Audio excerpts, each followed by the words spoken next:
back. The gentleman yields back. Other members of the committee are reminded that opening statements may be submitted for the record. I would now like to formally introduce our witnesses. First is Mr. Rodney Scott. Mr. Scott is Commissioner of U.S. Customs and Border Protection. After decades of service at CBP, including a stint as Chief Border Patrol, he has served as a Senate-confirmed commissioner since June of 2025. Second is Mr. Joseph Edlow. Mr. Edlow is Director of Citizenship and Immigration Services. Director Edlow has served in numerous legal roles across executive branch and Congress, including Chief Counsel to USCIS. Mr. Edlow has served as a Senate-confirmed Director since July 2025. Third is Mr. Todd Lyons. Mr. Lyons is the Acting Director of Immigration and Customs Enforcement. Acting Director Lyons began his federal service in the U.S. Air Force in 1993 and joined ICE as an agent in 2007. Mr. Lyons moved up the ranks and has served as Acting Director since March of 2025. Thank all the witnesses for being here today. Pursuant to Committee Rule 8C, I ask that the witnesses please rise and raise their right hand.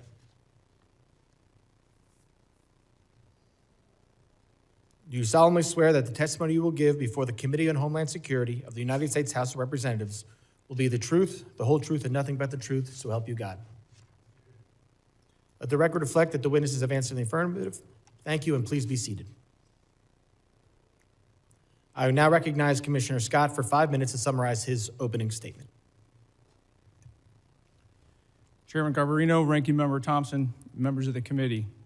Thank you for the opportunity to appear here before you today. I'm honored to represent more than 67,000 dedicated men and women of U.S. Customs and Border Protection who are tirelessly protecting this great nation every single day by simply trying to make sure we know who and what is entering our homeland.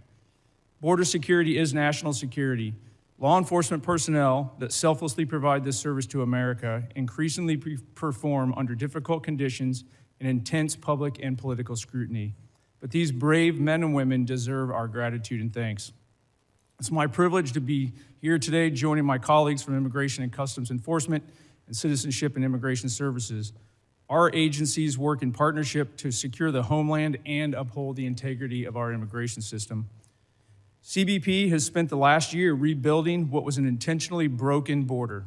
As I informed Congress in 2021 and again in 2023, the open border policies of the Biden administration all but eliminated any meaningful border along this, and it replaced it with a porous geographic line defined by record-high encounters with illegal aliens, overwhelmed facilities, and a workforce that was stretched so far beyond their capabilities that hostile nations and the cartels exploited our border at will.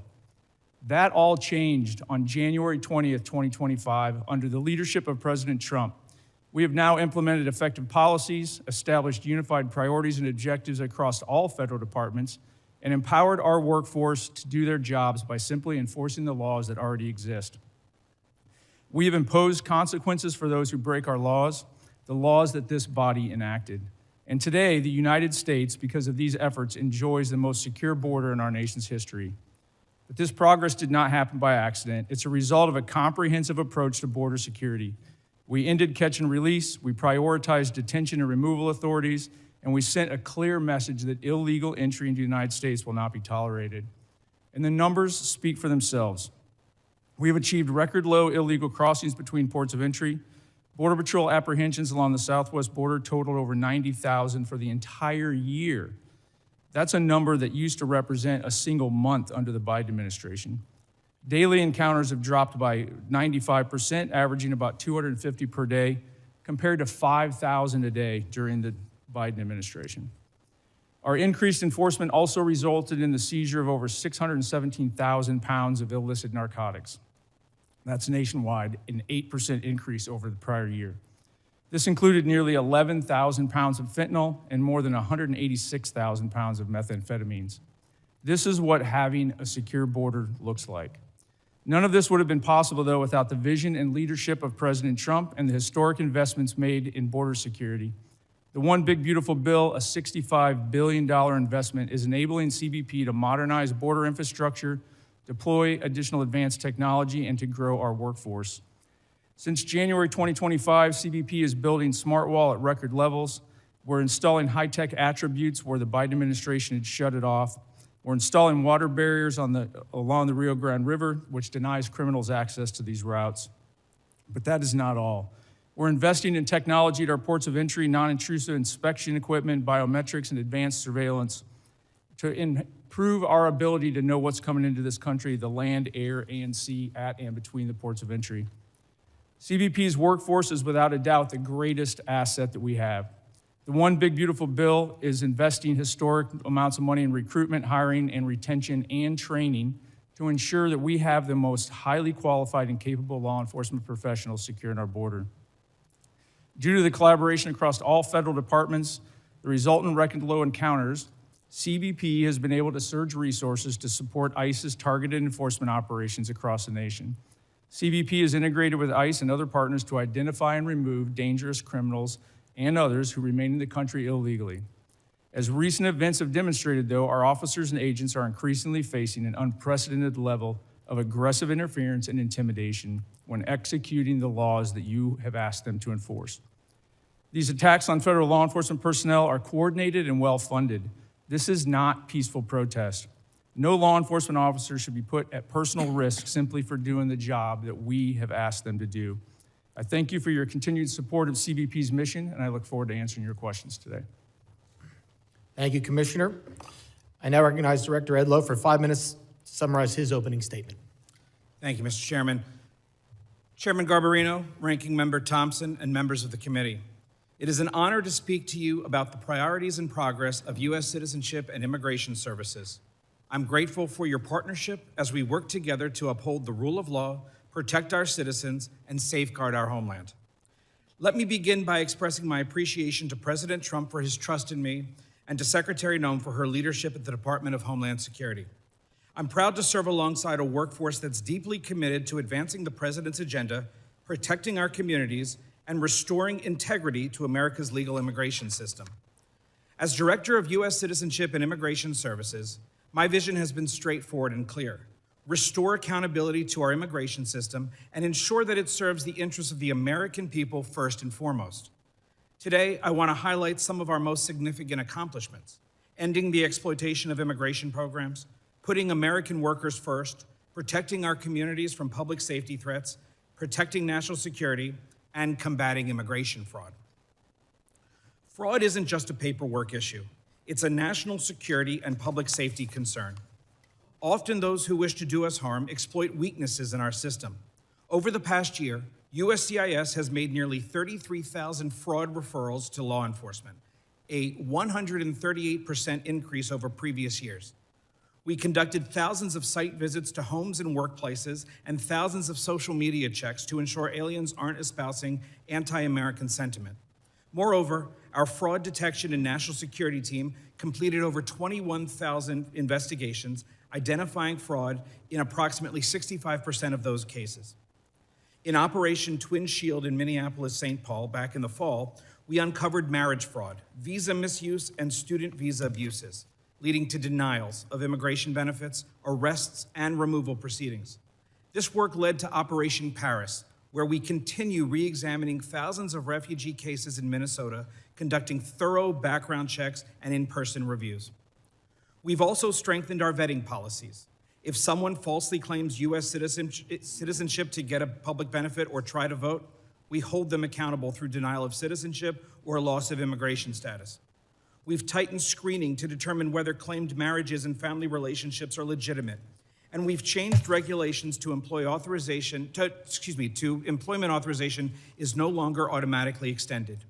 Now we require more frequent renewals so that we can vet aliens more frequently and ensure that they deserve to remain in the country. Additionally, we've taken action to end the exploitation of immigration programs. Mass humanitarian parole programs were being abused by the prior administration. So we've restored them to Congress's original intent, allowing those benefits on a case-by-case basis. Secretary Noem also ended decades of temporary protected status for several countries, returning the program to what Congress intended: temporary protection, not permanent status in the United States. Moreover, this administration is doing more to ensure the integrity of our elections. We enhanced the SAVE program so states can verify citizenship of those on their voter rolls more effectively. Since January 2025, we've processed over 58 million queries, and 27 states are participating. Additionally, federal agencies ran nearly 206 million SAVE queries last year to identify fraud and preserve public assistance benefits for lawful U.S. residents and citizens. We're also putting American taxpayers and communities and workers first. We affirmed that aliens should be self-reliant, not dependent on public assistance, and that their sponsors are liable for the cost of public benefits that they access. The Department of Homeland Security is also working to rescind the 2022 public charge rule, restoring our discretion to determine if an alien will rely on government assistance.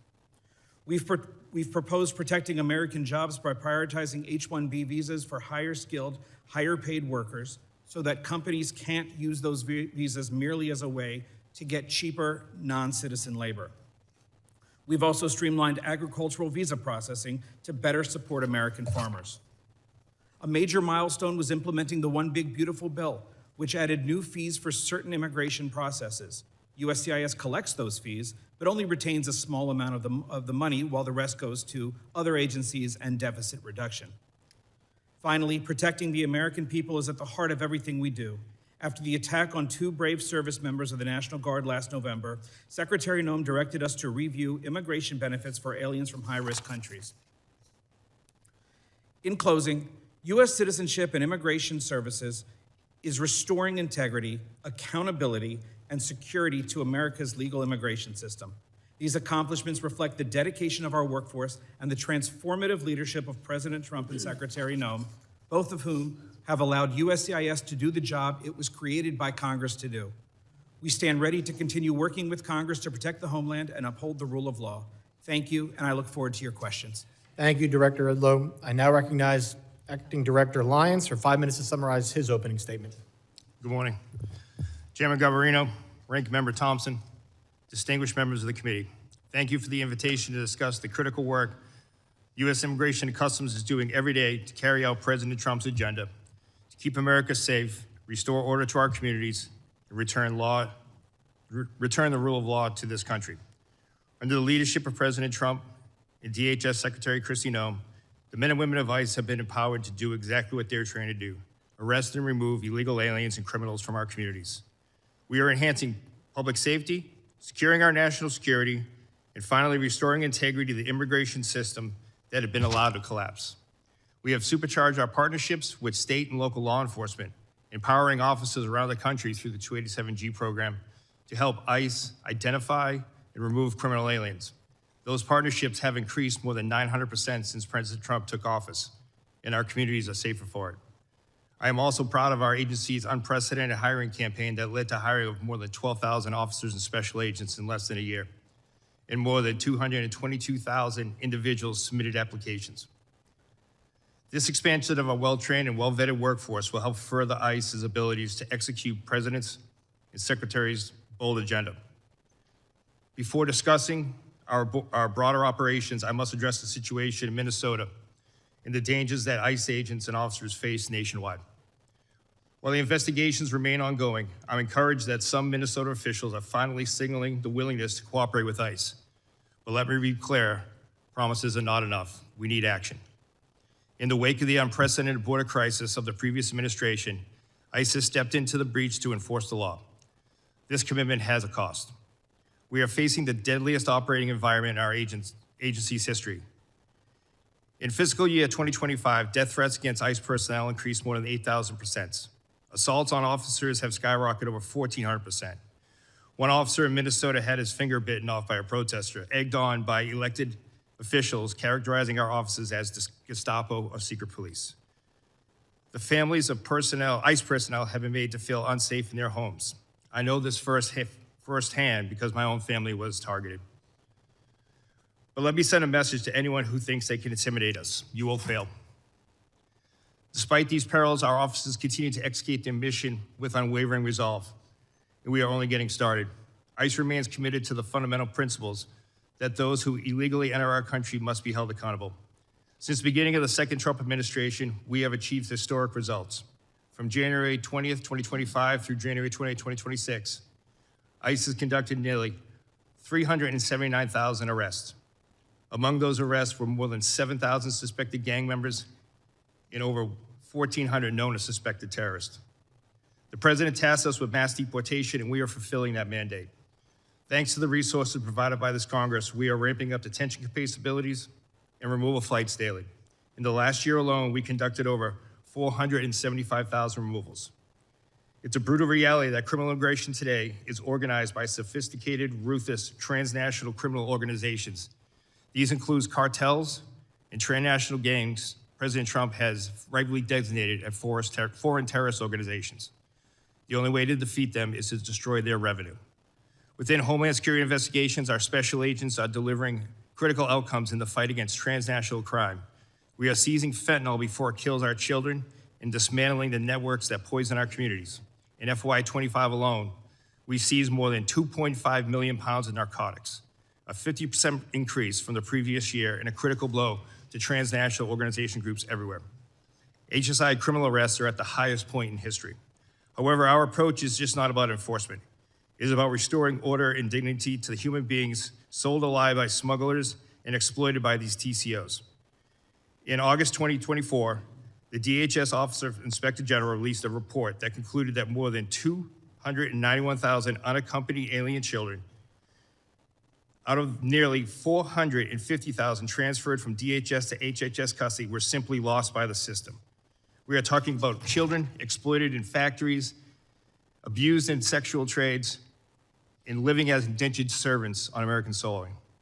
HSI is leading the charge to find them. We have conducted more than 71,000 field engagements to locate children, verify sponsor legitimacy, and uncover criminal activity related to exploitation. Since February 2025, ICE has arrested more than 500 criminal sponsors of these offenses, including sexual exploitation and forced labor, dismantled more than 2,400 human smuggling operations, and along with our federal partners, located more than 145,000 children. To further ensure TCOs can never threaten our nation again, President Trump dedicated the establishment of the Homeland Security Task Force. The Homeland Security Task Forces represent the most aggressive and coordinated attack on TCOs in history. Through Cross-Border Financial Crime Center, we have developed and implemented a strategy to combat rampant fraud, including government programs in Minnesota and across the country. Using this strategy, HSI has opened numerous criminal investigations into the complex fraud systems that have resulted in the thefts of billions. Much of the fight ICE faces continue to be fueled by so-called sanctuary cities. These jurisdictions provided a shield for criminal aliens when a local jail refuses to honor ICE detainer and releases that predator back into the community. ICE exists to enforce America's longstanding immigration and custom laws.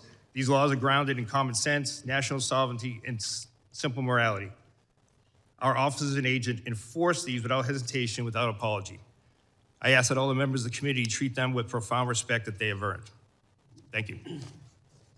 Thank you, Acting Director Lyons. Members will be recognized by order of seniority for their 5 minutes of questioning.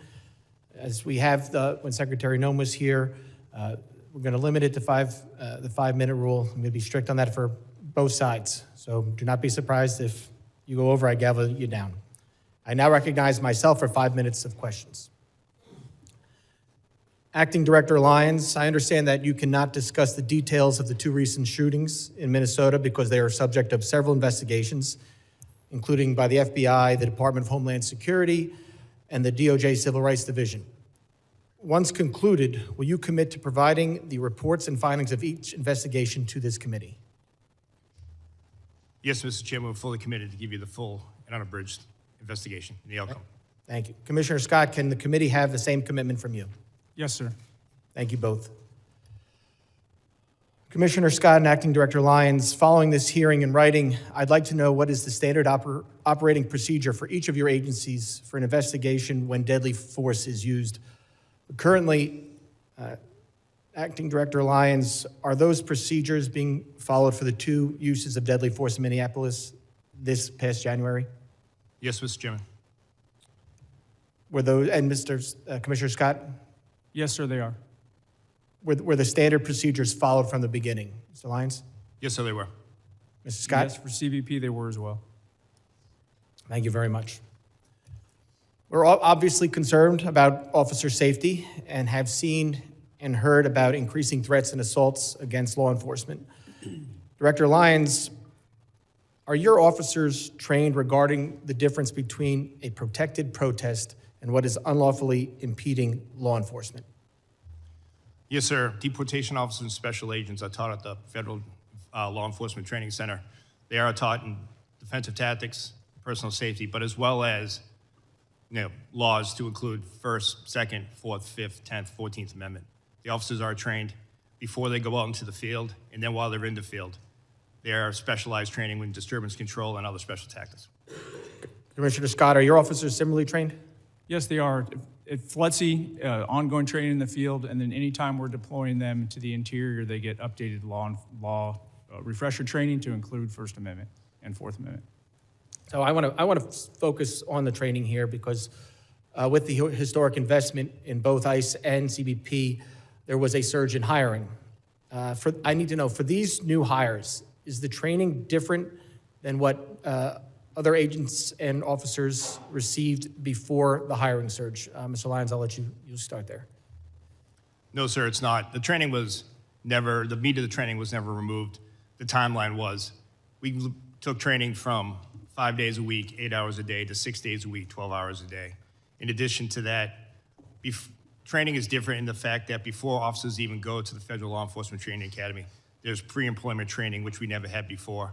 And on top of that, we've adapted our on-the-job training program, which is much like a city or state field training officer program that once they are removed from the Federal Law Enforcement Training Academy, have graduated, before they return to their field offices, they're assigned a field training officer, and that's continued on after that.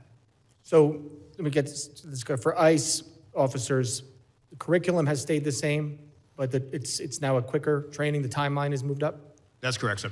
Okay, but the curriculum is the same. Yes, sir. All right. Commissioner Scott, can you talk about if there's been a change in training since the hiring surge? There's been no change in the training within Customs and Border Protection. Border Patrol agents go through a 117-day academy. The CBP officers go through a 103-day academy. That's actually training days. There's been no changes to that. So the only change that has been made is in our quarterly training. We've added scenarios based on what we most likely think they will encounter in the field. So we've actually added some of the protest type encounters as well. So there's been no change in the timeline either. Similar, ICE did that. You did not. No, we did not. Okay. And while this is nothing, because this is my last question, I'm sure. While understanding they are not suitable for every occasion, there's been a lot of talk about the use of deadly force. Are agents and officers equipped with and trained in the use of tasers or other less lethal alternatives to avoid the use of deadly force? And Mr. Director Lyons, I'll start with you, and then Mr. Scott, you can finish. Yes, sir. Every deportation officer special agent are trained in secondary weapons, which include the taser, OC spray, and baton. They're trained. And those are made available. And they're equipped. Yes, sir. Mr. Scott? So a similar answer that all of our agents have to carry a secondary weapon. They trained at the academy, and then they go through quarterly refresher training every 3 months. Okay, I appreciate it. I will have, I'm sure, for some follow-up questions today, and I will submit those to you in writing. But with that, I yield back, and I now recognize the ranking member for 5 minutes of questions. Thank you very much, Mr. Chairman. Mr. Lyons, how many ICE agents have cameras as of today? Sir, as of today, more than 3,000 ICE officers have cameras that are active in the field, with another 6,000 being deployed, sir. So how many in the field? How many ICE agents are in the field as of today? Oh, I'm sorry, sir. Agents in the field today? You said agents in the field. I'm just trying to get the number of ICE agents who have cameras on their body as of today. Approximately 3,000, sir. 3,000 out of how many?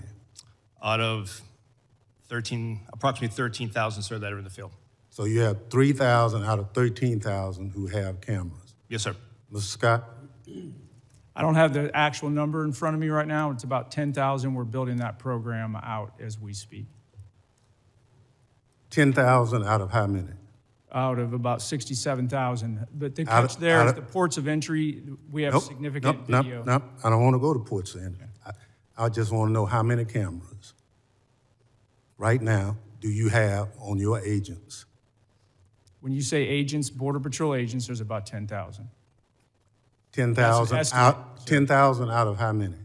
Out of 20,000 Border Patrol agents. So half of them. Approximately, yes. So I'll give you a chance to look at that, since you said approximately, and get back to the committee on what's the accurate number. Not how many you're purchasing, how many as of this day. Understood, and I will get you that number. Thank you. Mr. Lyons, what's the regular timetable of training an ICE agent? Sorry about that, sir. Right now, the training is approximately 47 days at the Federal Law Enforcement Academy. Overall training is about 3 months, sir. So you went from 3 months to 47 days. No, sir, the whole total training to include the pre-employment training and then the OJT program is 3 months. And 47 days in the Federal Law Enforcement Training Academy. So they go to Flexi for 47 days or for 3 months? No, sir, you asked for the total training time. The total training time now is a combined 3 months, sir, with 47 days at the Federal Law Enforcement Training Academy. So you didn't reduce the timeline for any of the ICE agents to come on board? We reduced the timeline for the previous certified federal law enforcement officers or special agents, where we went to the ones who are already trained in firearms and defensive tactics and criminal procedure. We adapted to a shorter program so they would just have the extensive Immigration Nationality Act training, immigration law, and ICE-specific training. So if you hired somebody for ICE today, how much training would they receive before they become a full-time agent? So for a person off the street who has never been a law enforcement officer, they're looking at approximately 3 months of training, sir. And the 47 days is for who?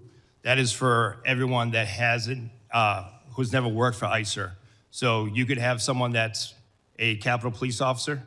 They would not have to go through extended training for when it comes to defensive tactics, firearms, et cetera. They would have to go through the rigorous immigration training, which unfortunately immigration law is just as confusing and long as tax code, which we have to ensure that we devote that extensive time to. Thank you so much. But Yes, sir. would you provide the committee with the timeline? Yes, sir. We will provide you. Some of us understand it's 47 days. Yes, sir. We will But provide you're you telling us it's 3 months. from the beginning, sir, when they go ahead and come on pre-employment training to the Thank OJT program afterwards. But we will provide the committee with the full Okay. breakdown. For Mr. Lyons and Mr. Scott, over the past several weeks, the president has made a series of comments regarding the midterm election. The president has urged my Republican colleagues in Congress to nationalize elections. Now, are you involved in any planning on guarding precincts in this country as of today? Mr. Scott, No, sir. Mr. Lyons. No, sir. So there's no information, you've not been asked to start deploying people for areas anywhere? No, sir. Well, thank you very much. Mr. Lyons, I'll get it in writing, Mr. Chairman. I'm going to follow your directions on that. Gentleman yields back. Thank you, Ranking Member. I now recognize the gentleman from Texas, Mr. McCall, for 5 minutes of questions. Thank you, Mr. Chairman. A decade ago when I chaired this committee, Mr. Thompson and I passed a bill to authorize ICE into law. It was a bipartisan effort. It passed the House overwhelmingly, both Republican and Democrat. A decade later, here we are. The Dems have called to abolish ICE. Now they're trying to shut it down. So what has happened in that 10 years? Let's go back to the last 4 to 5 years. What happened in this country and at the border? As someone who lives in the border state of Texas, we saw the most dangerous, wide open border that I've seen in my 22 years in Congress. 10 to 12 million people, and that's what we know about. I think it's far greater, came into this country many of them dangerous, violent criminals, some known or suspected terrorists, which I find extremely dangerous. That's why I served as an impeachment manager for Mayorkas, because he violated federal law. The federal statute says, as a former federal prosecutor, I know this, shall detain aggravated felons.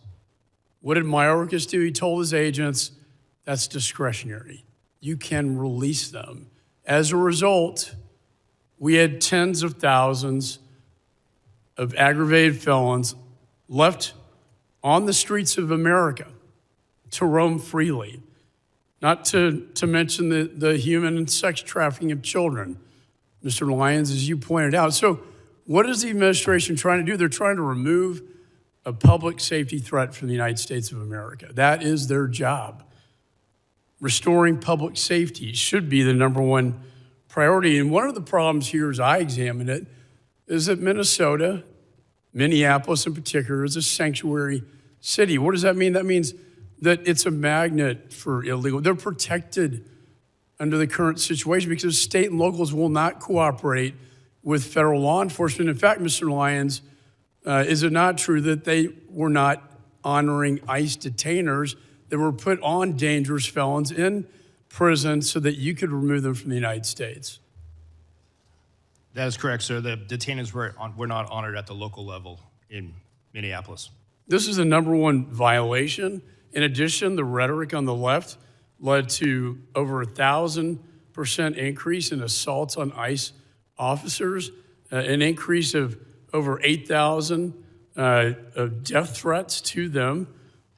All this created a perfect storm for our officers being thrown into this situation.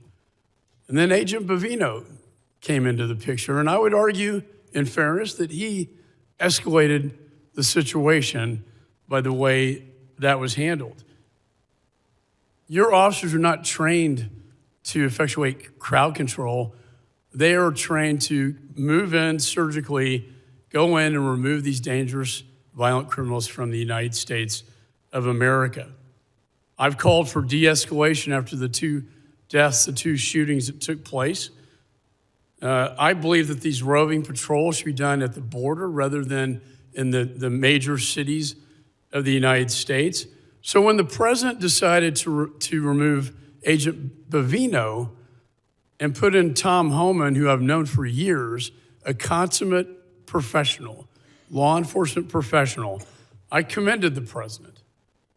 And what has been done since Mr. Homan came into the job? We now have targeted law enforcement operations. He is returning to the original mission of ICE. He is working with state and locals to do the crowd control. He is getting them to honor the ICE detainers. He is also getting the body cameras put on them. And the roving patrols, in his words to me, should be done at the border, not in major cities. My question to you, Mr. Lyons, is Mr. Homan now, are his operations in Minneapolis now bringing the situation under control? So we've seen a de-escalation in the fact that the protests, while they still go on, have subsided, and ICE has been allowed to do their targeted, intelligence-driven enforcement operation. Just the other night, local authorities arrested 54 protesters at the local level where ICE officers did not have to be engaged in that. My final question to you, do you believe the model that Mr. Homan is now setting in Minneapolis should be a model for the nation? Gentleman's time is If expired. I could allow the witness to answer. I understand that, but I'm holding I'd it like to on the 5 minutes. record an answer, Mr. Chairman. Do you agree that Mr. Homan's model is one for the nation? Gentleman's time is expired. Yes or no? I now recognize the gentleman from California, Mr. Swalwell, for 5 minutes. A couple nights ago, I met with a woman who works as a cashier at a grocery store, and I told her I was coming to see you, Mr. Lyons, and she said, will you ask him, and she didn't want to give her name. She was terrified to give her name. But she said, when I get off my shift around midnight and I walk through the parking lot to my car, she said, if somebody rolls up in an unidentified van and gets out wearing all black and their face is covered and they don't have any identification and they ask me to get into the van, how do I know who they are? How does she know, Mr. Lyons? How does she know if they're an ICE agent or bad guys? Sir, ICE agents have identifiable placards on their uniforms as well as their badges representative, but you won't see ICE agents rolling through the parking lots and just snatching someone up. ICE does intelligence-driven, targeted enforcement operations. Well, Mr. Homan and others have said that they target individuals based on the color of their skin and the accents that they speak, and that's why people are running through the fields and factories where they work. Director Lyons, last year you said in Phoenix at the Border Security Expo that you wanted to see a deportation process that was like, quote, Amazon Prime, but with human beings. Mr. Lyons, how many times has Amazon Prime shot a mom 3 times in the face? None, sir, but you're also... It's the square root of 0, that's right. Yes, sir. Yeah, but if we're gonna go down that route of my comment, I did say that comment. However, that comment was taken out. If you go back and watch the video, I did say that we need to be more efficient when it comes to removing individuals from the United States because ICE doesn't detain punitively. We detain to remove. I don't want to see people in custody. At the end of my statement was, and again, to your point, it was a industry day for AI and efficiencies, but I did say at the end of it, but we deal with human beings, so we can't be like them. And speaking That's of the human, key part that you're leaving out. Well, speaking of human beings, how many times has Amazon Prime shot a nurse 10 times in the back? None. How many times has Amazon Prime dragged a woman out of her car by her hair and then dragged her down the street? None. How many ICE agents have been fired for their conduct under your leadership? Sir, I can get you that data. I'll get that back to you. Is it more than 1? I'm not going to speak about personnel actions, but I'll get you that data. Can you tell us if at least, God, I hope at least 1 person has been fired for their conduct since these operations have begun? Are you telling us you can't even say 1 person's been fired? Sir, I'm not going to talk about personnel actions, but we will get back to you. But 2 people have been killed so far, is that right? A nurse named Preddy and a mom named Good. 2 people have been killed so far. Yes, sir. Mr. Lyons, will you apologize to the family of Renee Good for being called a domestic terrorist by the president and his leadership? No, sir. Why not? Sir, I welcome the opportunity to speak to the family in private, but I'm not going to comment on any active investigation. Is she a domestic terrorist? Sir, I'm not going to comment on the investigation, and the president and Secretary Noem are elected officials. That's their right to their comments, but as career law enforcement, we won't speak to any. Do you agree with their comments? Sir, I'm not going to go ahead and talk about any ongoing investigation. Will you apologize to the family of Alex Preddy for also being called a domestic terrorist? Sir, again, I'm not going to speak to any ongoing investigation. Mr. Lyons, your staying to lead ICE is a decision. Sir, I'm sorry. Could you repeat Your that? staying on to lead ICE is a decision. And I've read your background. You have a decorated career. You've served in the military. You are what I would call otherwise employable. I think most people would agree this is not the only job that you can get.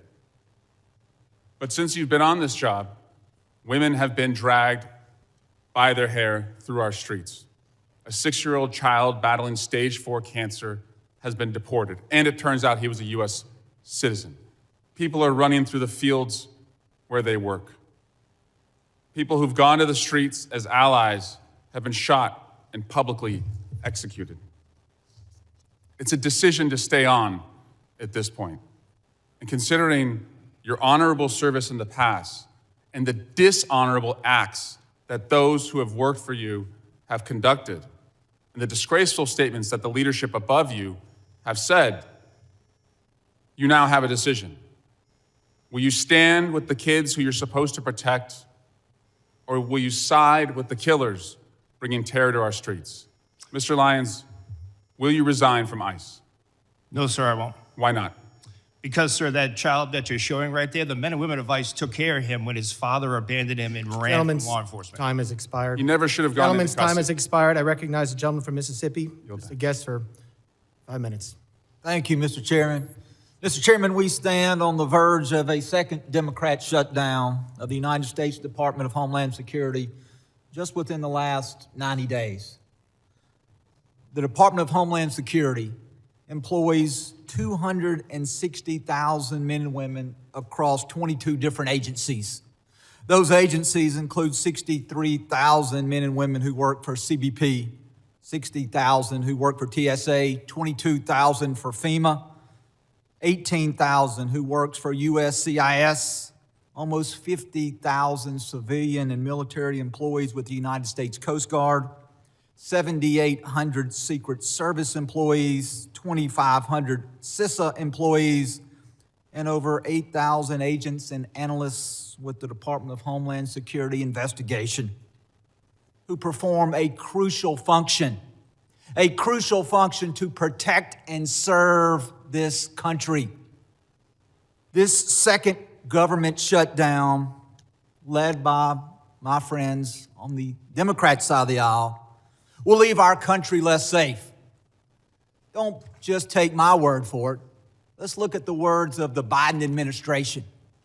President Biden and Kamala Harris, Department of Homeland Security, in September of 2023, as the nation faced a potential government shutdown, they issued a fact sheet. That fact sheet is entitled The Impact of Government Shutdown on the DHS Workforce. This fact sheet says this. It says DHS workforce is comprised of extraordinary public servants who safeguard this nation. It goes on to say any lapse in federal funding would disrupt this vital work, leaving Americans less safe as a result. Those working without pay include law enforcement, conducting such acts as seizing illegal narcotics like fentanyl, combating child exploitation and child predators, identifying and arresting human trafficking, responding to natural disasters, preventing cyber attacks, and protecting U.S. government leaders. And so I ask you, gentlemen, as we are once again on the verge of a shutdown of the Department of Homeland Security, if the Democrats take us to the edge, if they refuse to sign a CR, if once again the men and women who serve under your leadership, if they are once again not paid, I ask you, how will that impact our nation? Will America be more safe, or will America be less safe if we are once again led into a government shutdown by the Democrat Party? Mr. Scott. I believe consistency and seeing support from the leadership on both sides of this building and the president is very important to border security. I think the rhetoric and the back and forth, the politicizing of law enforcement in general detracts from the general morale of our personnel. Is it not important that we pay the men and women who serve under your command? It's critically important. And in a government shutdown, the bills don't stop, do they not? The bills continue to accrue. Correct. And the deployment of technology ceases in many cases, and America becomes less safe. Would you agree with that statement? I would agree America becomes less safe. Mr. Edlow, what about you? Well, Congressman, as I'm sure you're aware, USCIS is a little different in that we are fee-funded. So during a shutdown, the men and women working for USCIS will continue to be paid. However, in terms of our screening and vetting enterprises, as well as everything else we do, we have formed very, very strong working relationships with the other components, and that's critical for us to be able to do our work. While we may be there able to continue without our partners being paid and with them being furloughed, it's going to make America significantly less safe. And Mr. Lyons. Yes, sir. It will have a great impact, especially on the Homeland Security task forces and the men and women that are focused on the transnational crime and foreign terrorist organization. Mr. Lyons, very quickly, we've had many members of this committee who have made allegations. The Democrats have once again taken the mantle of the party to defund the police and abolish ICE. Do you wish to take my last few seconds to speak about the consequences that has on the men and women that you serve? The men and women of ICE are sworn law enforcement officers who are dedicated to do their mission to protect the United States. Thank you, Mr. Chairman. I yield back. Gentleman yields back. I now recognize a gentleman from California, Mr. Correa. 5 minutes of questions. Thank you, Mr. Chairman. I want to welcome our witnesses today. Gentlemen, I wanted to start out by talking a little bit about my district, Southern California, Disneyland. Southern California is the center of manufacturing for the United States. California, biggest ag state in the union. California, also, big donor, taxpayer dollars to the United States. President Trump got elected on the promise to deport the worst of the worst. Your numbers, Mr. Lyons, less than 14% of those arrested by ICE first year, 2025, had charges or convictions of violence. 70% of those deported had not even a traffic ticket. Mr. Lyons, I think we're all patriots, but I'm trying to figure out how, this is a question to you, sir, how deporting a nanny makes our nation safer, stronger, how trying to deport the father of 3 Marines make this country stronger, how deporting the parents of a number of Marines at Camp Pendleton makes this nation stronger. Sir, thank you for your welcome, first off. Just to address your, the numbers with the 14%, sir, that's 14% that are listed as violent criminal felonies. However, what's left out of that is the fact that what's left off that list. Those 70% that don't have a traffic ticket and deported, how has that made our nation stronger? Sir, if you look at what ICE has done, more than 60% of every individual that is in ICE custody has a pending or a conviction on a criminal charge. Not to count. Sir, let me move ahead. I only have 3 minutes, and we'll talk later. Sir. Let's talk about American citizens. Again, back home. People, young people asking me, what do I have to carry with me so I won't be deported? Is, Mr. Lyons, carrying a passport, is that enough so they won't be detained or deported in my district? Sir, an American citizen shouldn't carry or shouldn't feel the need to carry. Let me tell you what some of your ICE agents have done. They pulled over a gentleman in a pickup truck, showed his passport, they threw it to the side, detained him. What do we have to do to show that we're American citizens? Sir, no American citizen falls under Title VIII. No American citizen will be arrested for being an American citizen. But you just said to my colleague that nobody has been fired because of violations of the law for disciplinary actions, yet this is happening in my district. Mr. Lyons, we're a very boring district. We work hard, mind our own business. ICE in our streets now. People are terrorized. American citizens, number of cases of Americans being detained, being taken in, some being held for 5 days. Sir, what do we do with those people in that situation? What do we tell them? Sir, I don't know of any particular case that you're speaking of American citizen being held. I'm more than happy to provide you a list, sir. 100%, sir.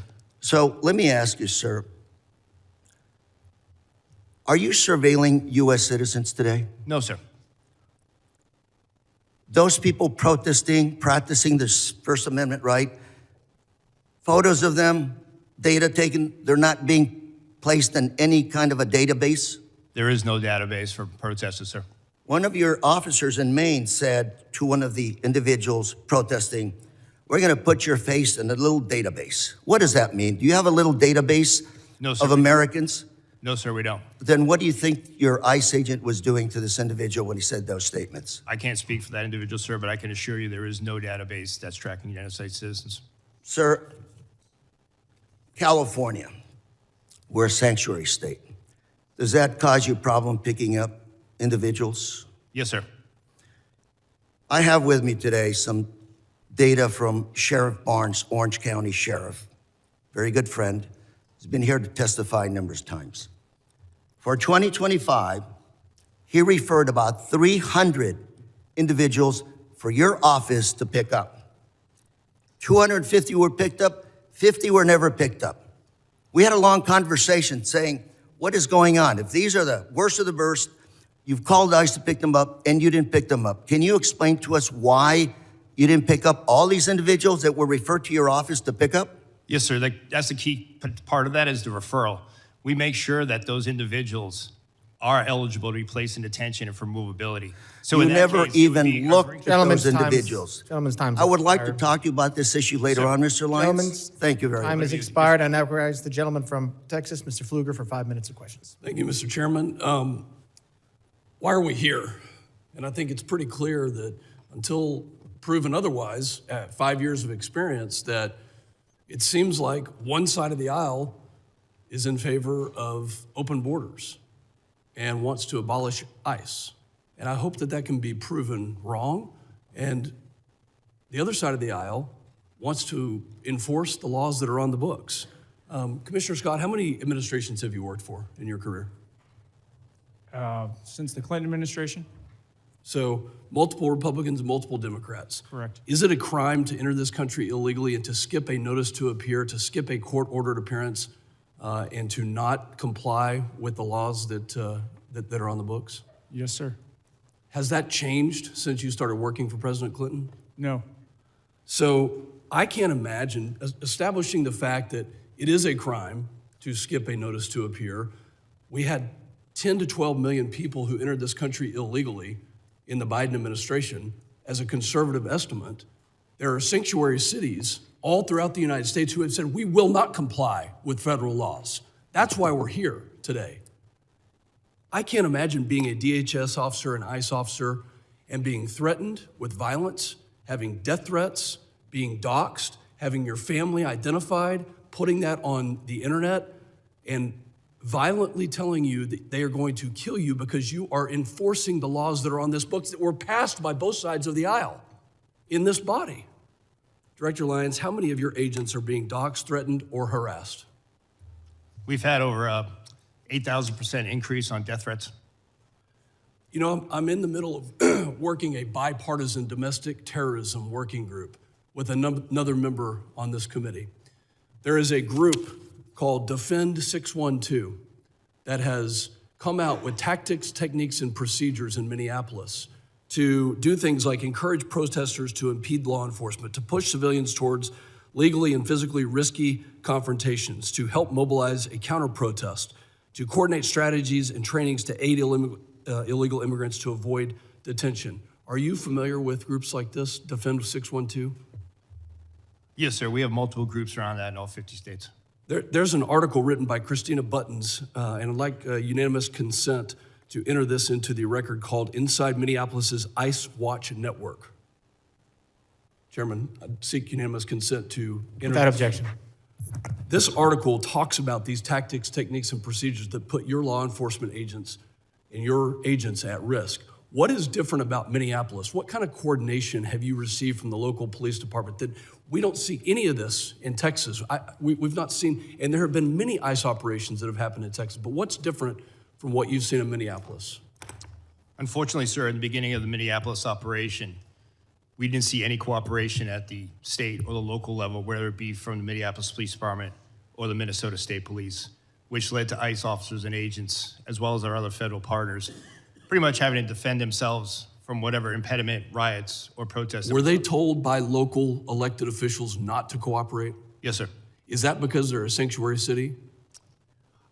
I'm assuming that's what it is, part- sir, but I can't speak to the mind of those elected officials, but they were ordered not to stand down. How did it make you feel as somebody who carries out the laws that this body has passed when you hear the mayor of Minneapolis say, F ICE? Well, sir, I mean, from a morale standpoint, it hurts us to the fact that for decades, and I've worked since President Bush, ICE has always been in Minneapolis. We've always been in every major city and state. So it wasn't like it was a brand new thing. We've always been doing immigration enforcement. So that's demoralizing. Commissioner Scott, are you separating families? No. Tell me about when you served President Obama. Has anything changed in the policy of deportation? And how many people did President Obama deport? I don't have that number in front of me. Policies and how things are enforced do change. The laws have not changed. I believe what you're referring to is literally when someone is arrested, whether it's on immigration or whether it's a normal criminal offense, and they have children, we don't necessarily prosecute the children. But when someone's deported, if they want to take their children with them, they have that right. We do not separate them. I hope that the other side of the aisle will read this article on Defend 612 and look at the tactics, techniques, and procedures. And if this is domestic terrorism, where we have a group that's on signal that is calling out agents and doing things to interrupt, intercede, and prevent law enforcement from carrying out the laws that this body passed, that you'll have the courage to call it domestic terrorism if it is that way. And I yield back. Gentleman yields back, and I now recognize the gentleman from Michigan, Mr. Panadar, for 5 minutes of questions. Thank you, Mr. Chairman, and good morning to our witnesses. Commissioner Scott, did the ICU nurse, Alex Preddy, deserve to die? I cannot comment on an ongoing investigation, sir. Do you believe that he deserved to die? Should he be killed by your agents? I'm not going to comment on an ongoing investigation, sir, before it's concluded and all the facts are available. Do you agree with CBP Commander Bovino's statement that Alex Preddy was planning to massacre law enforcement agents? I'm not going to comment on an ongoing investigation, sir. Director Lyons, did Renee Good deserve to die? Sir, I can't comment on ongoing investigations. Director Lyons, do you agree with Secretary Noem and Vice President Vance's characterization of Renee Good as a domestic terrorist? Sir, I can't speak to their comments as that they are their own, but as an ongoing investigation, I can't speak to that. Director Lyons, what did your agents mean when he said, "You raise your voice, I erase your voice"? In the video just that we have seen, all of us have seen. Sir, I'm not aware of that video that you have, sir. I can't comment on what that officer has said. Does that statement, if I show you the video of that, does that statement reflect the value of your agency? And does ICE respect and adhere to the First Amendment? Yes, sir, ICE does respect and refer to the First Amendment, but that doesn't respect, your statement that you said doesn't represent the values of the men and women of ICE. Commissioner Scott, does CBP respect and adhere to the First and Second Amendment? Yes, we do.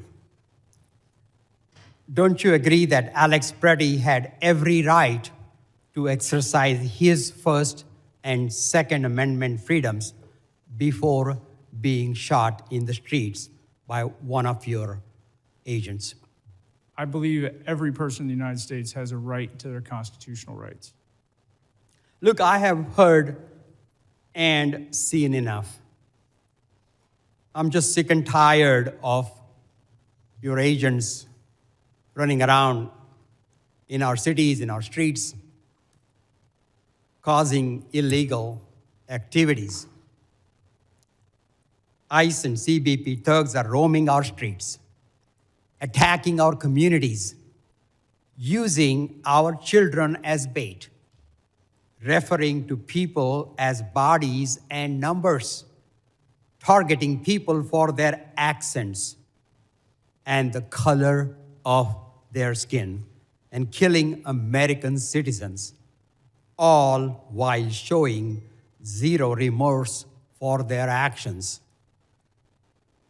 Director Lyons and Commissioner Scott, do you think President Trump will pardon you and your boss, Kristi Noem, before he leaves office, just like he has for insurrectionists and his political allies? Do you believe President Trump will pardon you? Go ahead.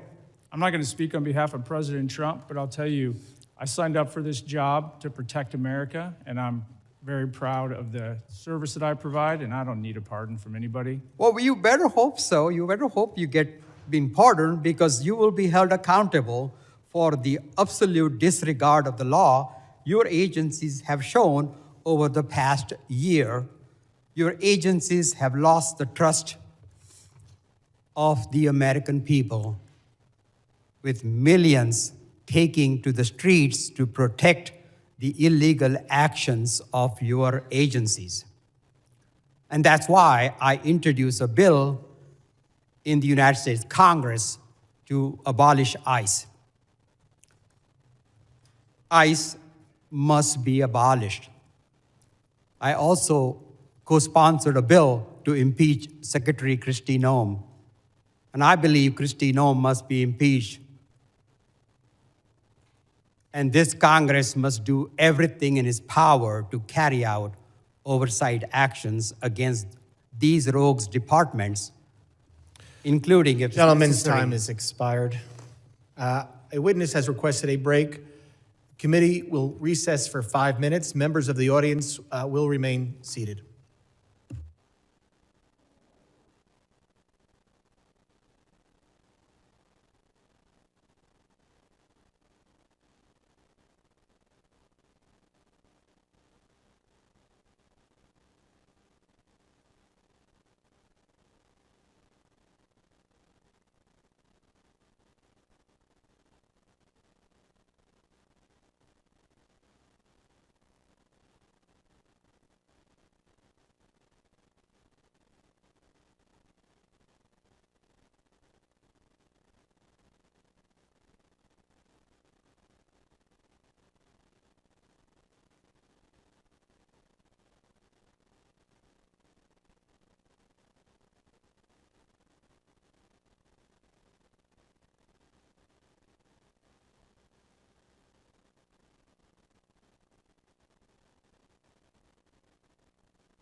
committee will come to order. I now recognize the gentleman from Texas, Mr. Gonzalez, for 5 minutes of questions. Thank you, Chairman, and thank you, gentlemen, for your service to our great country. I was speaking to some agents that were deployed from Texas to Minnesota, just asking for the ground truth of what was happening. And one of the things that stood out to me is one of the agents said, Tony, it reminds me a lot of Fallujah. Having someone that served in Fallujah, that caught my attention. And so my question first is to you, Commissioner Scott, is on the safety of our agents. In particular, I see that these task forces work, these anti-gang, these anti-terrorism task forces. But thinking of Fallujah reminds me of we were fighting a war that was the Persian Gulf when the world had changed. And so my question is there a way we can protect our law enforcement, our federal law enforcement agents, in particular through, I've got a bill in particular through bulletproof glass or ballistic windshields. Is that something you think that could help protect the law enforcement officers that are on the front lines? I think that can help protect the officers on the front lines, but it goes much farther than that because things have changed. So the tactical infrastructure at the border, the bulletproof vests, all of that helps tremendously, but we're fighting a different fight now. The reason you saw so many people surged into LA at one point and then now into Minneapolis was because we had to surge additional resources in to protect the ICE agents that were literally just going to try to make a lawful arrest. So we had to put in 2 teams, one to do the arrest and another one to deal with the protesters. Luckily, CBP, well, not luckily, unfortunately, CBP's had to build out this capability over the years because we had been dealing with increased protests at the border, mass incursions, so we trained our people how to do crowd control. But let's not miss the fact that we have coordinated, well-funded, and I think insurgencies or terrorist organizations, however you want to call it, literally trying to prevent legal laws from being enforced in the United States. That is a dramatic change. That's why we've had to shift. So we got to figure out how to protect our officers and agents more holistically. On social media, how do we keep them from being doxxed? When somebody goes to like did to Director Lyons, they follow his kid home and then have protests in his front yard and then put it out live on video. That needs to be a crime. I don't want to violate anybody's right to free speech, but going into your front yard and harassing your family just because you're a law enforcement officer, that should not be a protected action. The world has changed, and we need to change with it to make sure our federal law enforcement officers and their families are protected. My next question is for Director Lyons. Body cameras have been deployed in Minnesota. I think transparency helps regain public trust. Is there any plan to release any of the footage to the public? 100%, sir. That's one thing that I'm committed to is the full transparency, and I fully welcome body cameras all across the spectrum in all of our law enforcement activities. And yes, sir, body cam footage will be released. I agree with you completely. Everyone assumes this body camera footage is bad footage. So, in so many cases, it's the exact opposite. And we get a show from the officer's lens what exactly they're dealing with on a daily basis, not just a 15-second clip we see on TikTok or whatever it may be. I'm very pleased to hear the releasing of more public footage. My next question is for you, Commissioner Scott. As a member of Congress, I have a very similar, all of us, the question's really for all of us. As a member of Congress, what can I do to make sure what happened in Minnesota doesn't happen in my community? Put laws in place that protect our officers and agents so they can go out and do their job confidently and know they really truly have the backing.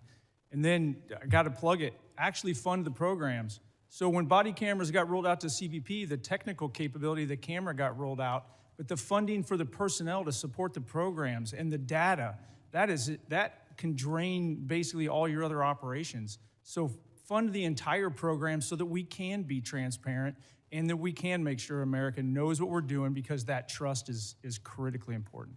Thank you for that. My next question is Director Edlow. Too many times we talk about the enforcement side, which I think is very important. We see the millions of criminal aliens that are loose in our country. We got to go out there and keep our community safe.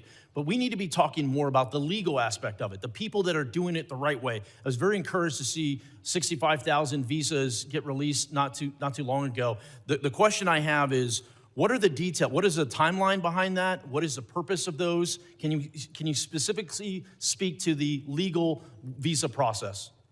Well, if you're referring to the 65,000 that were the supplemental Yes. H-2Bs. That's exactly right. So that's there's 60,000 or 65,000, 66,000, excuse me, that go out every year at 2 times in the year, and then Congress has for many, many years, given the department the authority through the secretary to increase that based on the needs of the country. So those visas were released. I don't remember exactly when the time has expired. I apologize. And again, any questions? I know I'm being tight on the rules. We have to be. There's a lot of questions. We want to get through everything today. Any members will be able to submit questions in writing, and you can detail these. Thank you very much. I now recognize the gentleman from Rhode Island, Mr. Magaziner, for 5 minutes of questions. Mr. Lyons, has ICE hired anyone who is charged with a crime related to the January 6th riot here at the Capitol? Sir, I don't have that information, but I would say no. Could you find out and please report back? Yes, sir, I'll get that. I'll take that as a get back. Would you hire someone who attacked police officers here on January 6th, even though they were unfortunately pardoned by the president? Sir, we take assault on law enforcement very serious, and we have a good, strenuous vetting program. I'm sure. Thank you. Commissioner Scott, how many of your agents have been disciplined for excessive use of force over the past year? I cannot comment on ongoing or I'm not asking you to comment on personnel specific action. investigation. How many of your agents have been disciplined? I'm just asking for the total. I'll for get that excessive number force. to you. I don't have it in front of me. All right. I sent you a letter asking that question and haven't received a response. Will you commit to sending a response to me, please? Yes, sir. All right. I'd like you to view this video. This is video of what appears to be pepper spray thrown by a federal agent into Rafael Veraza's car. You okay, mama? You okay?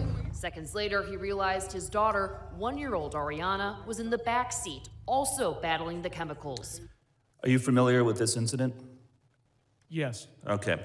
Now, this is a family of United States citizens who were out to get groceries at a Sam's Club in Chicago.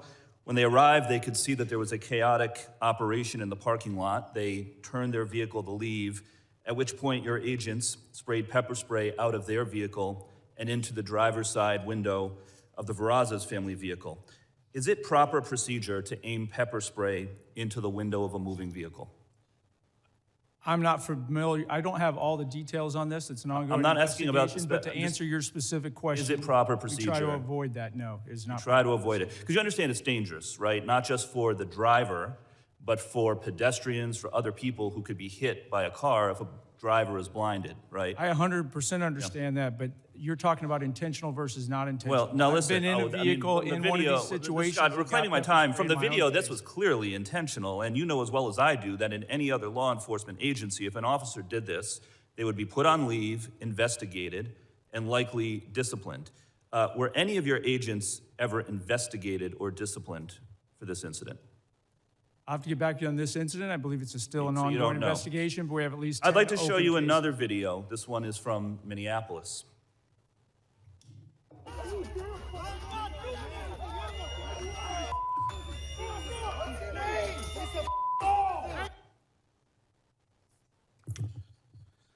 So as you can see, the agent sprayed pepper spray at close range directly into the face of an individual who had already been pinned to the ground by 3 other agents. And there's a picture of this behind me to give you a better view.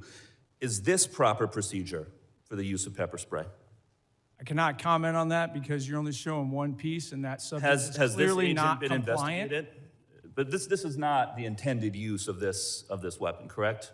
The intended use is to try to avoid escalating. It's to de-escalate the All right. situation. Well, he was already pinned to the ground by 3 other. other agents. I think he had been de-escalated. Is there any investigation into this agent for doing this? I'll get back to you. There are several open investigations. All right. Listen, there has been no accountability in your agency under the Trump administration. None. Your agency has repeatedly been caught on tape using unnecessary violence against civilians, and you can't even tell me if any of these agents have been investigated or disciplined. You are supposed to be making people safer, and instead your agents are being unnecessarily violent. And that is why the Trump administration has lost the trust of the American people on immigration. Understand, it's not just the actions of the agents in the field, it is the lack of accountability from the top that has caused public trust to erode. And there need to be major reforms before we vote to give any of you any more funding. Your agencies need to act like other law enforcement agencies. Take off the masks, wear badge numbers, enforce discipline with real standards of conduct. But accountability starts at the top. Kristi Noem is completely unfit and should be removed from office.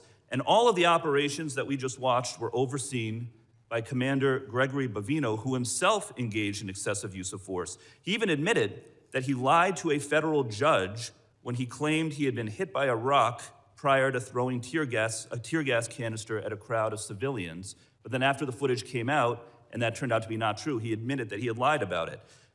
Mr. Scott, what disciplinary action do you plan to take against Mr. Bavino?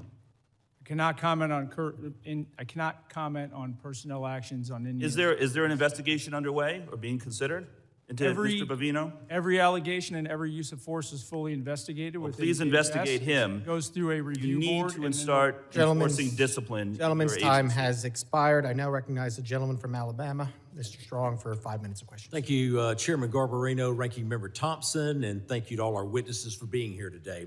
Let me start with the simple facts. The border is now closed. Fentanyl poisonings are down by more than 35%. I thank each of you for your service to our country. I remember in April of 23 when then Secretary Mayorkas testified before this very committee that the U.S. border was, and I quote, secure, close quote, and not open. At the same time, under his leadership, illegal alien population surged to over 11 million. They were coming from more than 160 different countries as migrants were released into our country by the millions. That's what the Biden administration, in concert with Secretary Alejandro Mayorkas, did to America. They sold America out.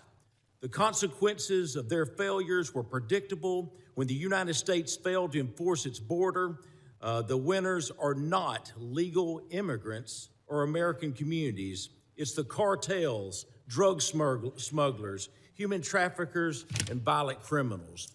We didn't need new laws to stop this crisis. We needed a president willing to enforce the laws already on the books. President Trump did exactly that. Another promise made, another promise kept. And today, the number of illegal aliens being released into our country is zero. Zero. That's what it took a president to make the hard decisions. And America is better because of it. So my question is straightforward. Commissioner Scott, was Secretary Mayorkas telling the truth when he testified before this committee that the border was secure? Consistent with my prior testimony, no, he was not. As you stated earlier, the underlying immigration laws haven't fundamentally changed in decades. What has changed is how different administrations choose to enforce these laws, particularly during the previous administration. It was 100% orchestrated to allow illegal aliens to invade our country under the Biden administration. From an operational standpoint, how important is consistency and enforcement for deterrence and border control? It's extremely important, and we keep talking about immigration, but let me remind people, border security really is national security. The cartels use illegal immigration to literally overwhelm law enforcement at the border and bring in all kinds of other threats. It's the second wave that always is the most critical. The Interior Enforcement sent a message around the world that we're not going to just let you go. It took away the marketing ability of the cartels to get people to come to the border and overwhelm law enforcement. This all works together. It's critically important because it is national security. Thank you, Commissioner. The men and women of DHS deserve our respect and the ability to do their job effectively without mixed signals from Washington. I also want to be clear, I support the men and women who work every day to secure our borders and enforce federal immigration laws. But lately, we've seen growing strain on political rhetoric that goes beyond policy disagreement and targets the legitimacy of law enforcement itself. Rhetoric that puts a target on the backs of agents doing their jobs. Acting Director Lyons, we keep hearing calls from left-wing politicians to abolish ICE. Some, including many who should know better, have denounced federal law enforcement as secret police. How would you respond to these reckless attacks? Sir, I can speak from personal experience, having served multiple administrations, that the men and women of ICE are out there every day doing the law as it's written. What are the consequences of not enforcing federal immigration laws? Sir, if you look at what ICE has done, if you look at the amount of, as I said earlier, the amount of known and suspected terrorists that we removed from the country, we arrested 1,477 this year and removed 1,480. Just that impact alone, along with the 7,800 gang members, makes a significant impact on public safety and national security. Thank you. Turning to you, Director Edlow, the U.S. Citizenship and Immigration Service plays a role in administering legal immigration and protecting the integrity of the system. When immigration enforcement is undermined or treated as illegitimate, how does that affect USCIS's ability to manage lawful pathways, prevent fraud, and maintain public confidence in the legal immigration process? It makes it absolutely impossible, Congressman, and that's why we've done everything we can to administer that system now and to not cut corners that were previously cut during the last administration. Thank you. Mr. Chairman, I yield back. The gentleman yields back. I now recognize the gentleman from New York, Mr. Goldman. 5 minutes of questions. Thank you, Mr. Chairman. Mr. Lyons, what guidance have you given to your agents about asking people walking on the streets of America to show proof of citizenship?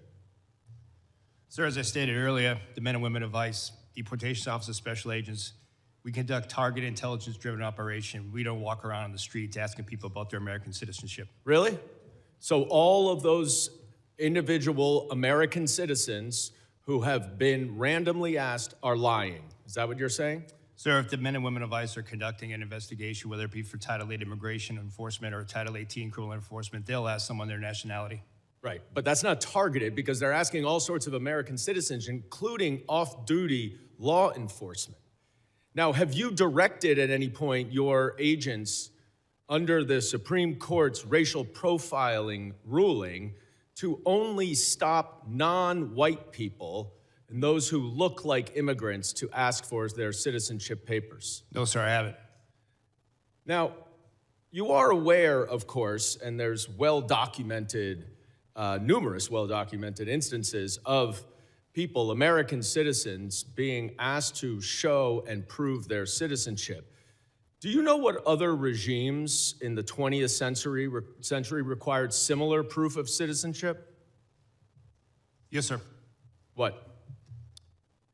Sir, there was various nefarious regimes that did that. Is Nazi Germany one? Yes, but Is the Soviet Union one? I honestly, Sir, I'm asking the questions. Is the Soviet Union one? Yes, sir, but I totally, this is the wrong type of questioning. I'll tell you what the wrong type but of actually, thing sir, is. Sir, is it's the my Holocaust time. Museum Reclaiming my time, sir. If you want to go see Reclaiming my Nazism, time, that's what Mr. it is. Chairman. It's not the men and women of ICE that are out there doing it every day. So to say that the men and women of ICE are going to Mr. stop Chairman, us, I'm reclaiming my time. I would like my wrong. time back, please. Please give me another 15 seconds because he was unnecessarily speaking.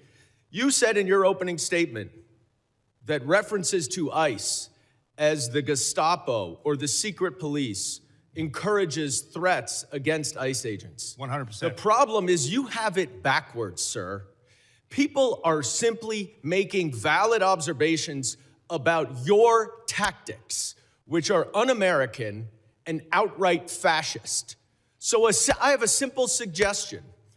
If you don't want to be called a fascist regime or secret police, then stop acting like one. But people are simply just observing what they are seeing. And that's why people are making those comments. Now, I was a prosecutor for 10 years, prosecuted mob bosses, organized crime, violent criminals, the actual worst of the worst. Not a single criminal law enforcement agent that I worked with wore a mask to conceal their identity. But your department, which is a civil law enforcement agency, is defending the use of masks by your agents because of a so-called rise in threats and assaults against your officer. Now, you said in your opening testimony that assaults against ICE officers are up by more than 1,400%, which is now even more than the 1,300% that your gaslighting spokesperson, Tricia from Ohio, has recently been citing. But here's the problem. There are two separate, very detailed, very thorough investigative reports based on your own data that both conclude that assaults against ICE officers are up about 25%, which is far less, of course, than you assert and far less than you would expect from an agency that has more than doubled its hiring and has an even greater increase in arrests. Now, why is that a problem, Mr. Lyons? It's a problem because the explanation that your agents are wearing masks because of fear of assaults or doxing is outright bogus. You and your untrained, unqualified, unvetted, unidentified agents are intentionally terrorizing our cities and communities all over this country to avoid accountability for their excessive force and their lawless actions. That is why you're wearing masks, so no one can hold you accountable, and you know that the FBI is not going to, because notwithstanding all of the investigations all of you say are going on, the Department of Justice and the FBI has stated they are not investigating those two murders. This is not the America that I know and love. This is not the America my immigrants came to. And it's long past time that you rein in your out-of-control agency and start following the law and the Constitution, and I yield back. Gentleman's time has expired. I now recognize the gentleman from Arizona, Mr. Crane, for 5 minutes of questions. Thank you, Mr. Chairman. It's interesting being in this hearing today, where my Democrat colleagues continue to demonize ICE and Homeland Security. I think history and context are very important here. It's not lost on most of the American public that my Democrat colleagues actually caused this entire crisis with their open border policies that they all voted for, letting in close to 15 million illegal aliens. I also want to go through real quick some numbers of ICE deportations with other presidents who I believe both you, Mr. Scott, and you, Mr. Lyons, have worked for. Under President Clinton, 12 million illegal aliens were deported and removed from this country, some voluntary, some departures. Key, no riots. Under President Bush, 2 million, no riots.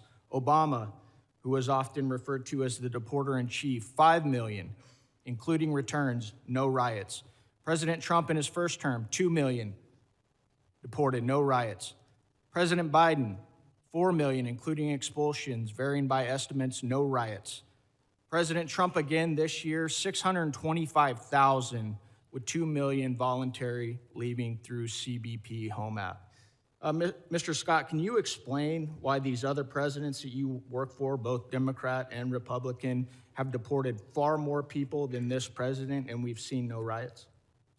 I would say it has a lot to do about rhetoric and misleading the American public about what's really going on and how important border security really is to this nation. Let's talk also about my Democrat colleagues and something they also supported, and that's these sanctuary cities. I think that's very important, and I don't think a lot of Americans really understand these sanctuary cities.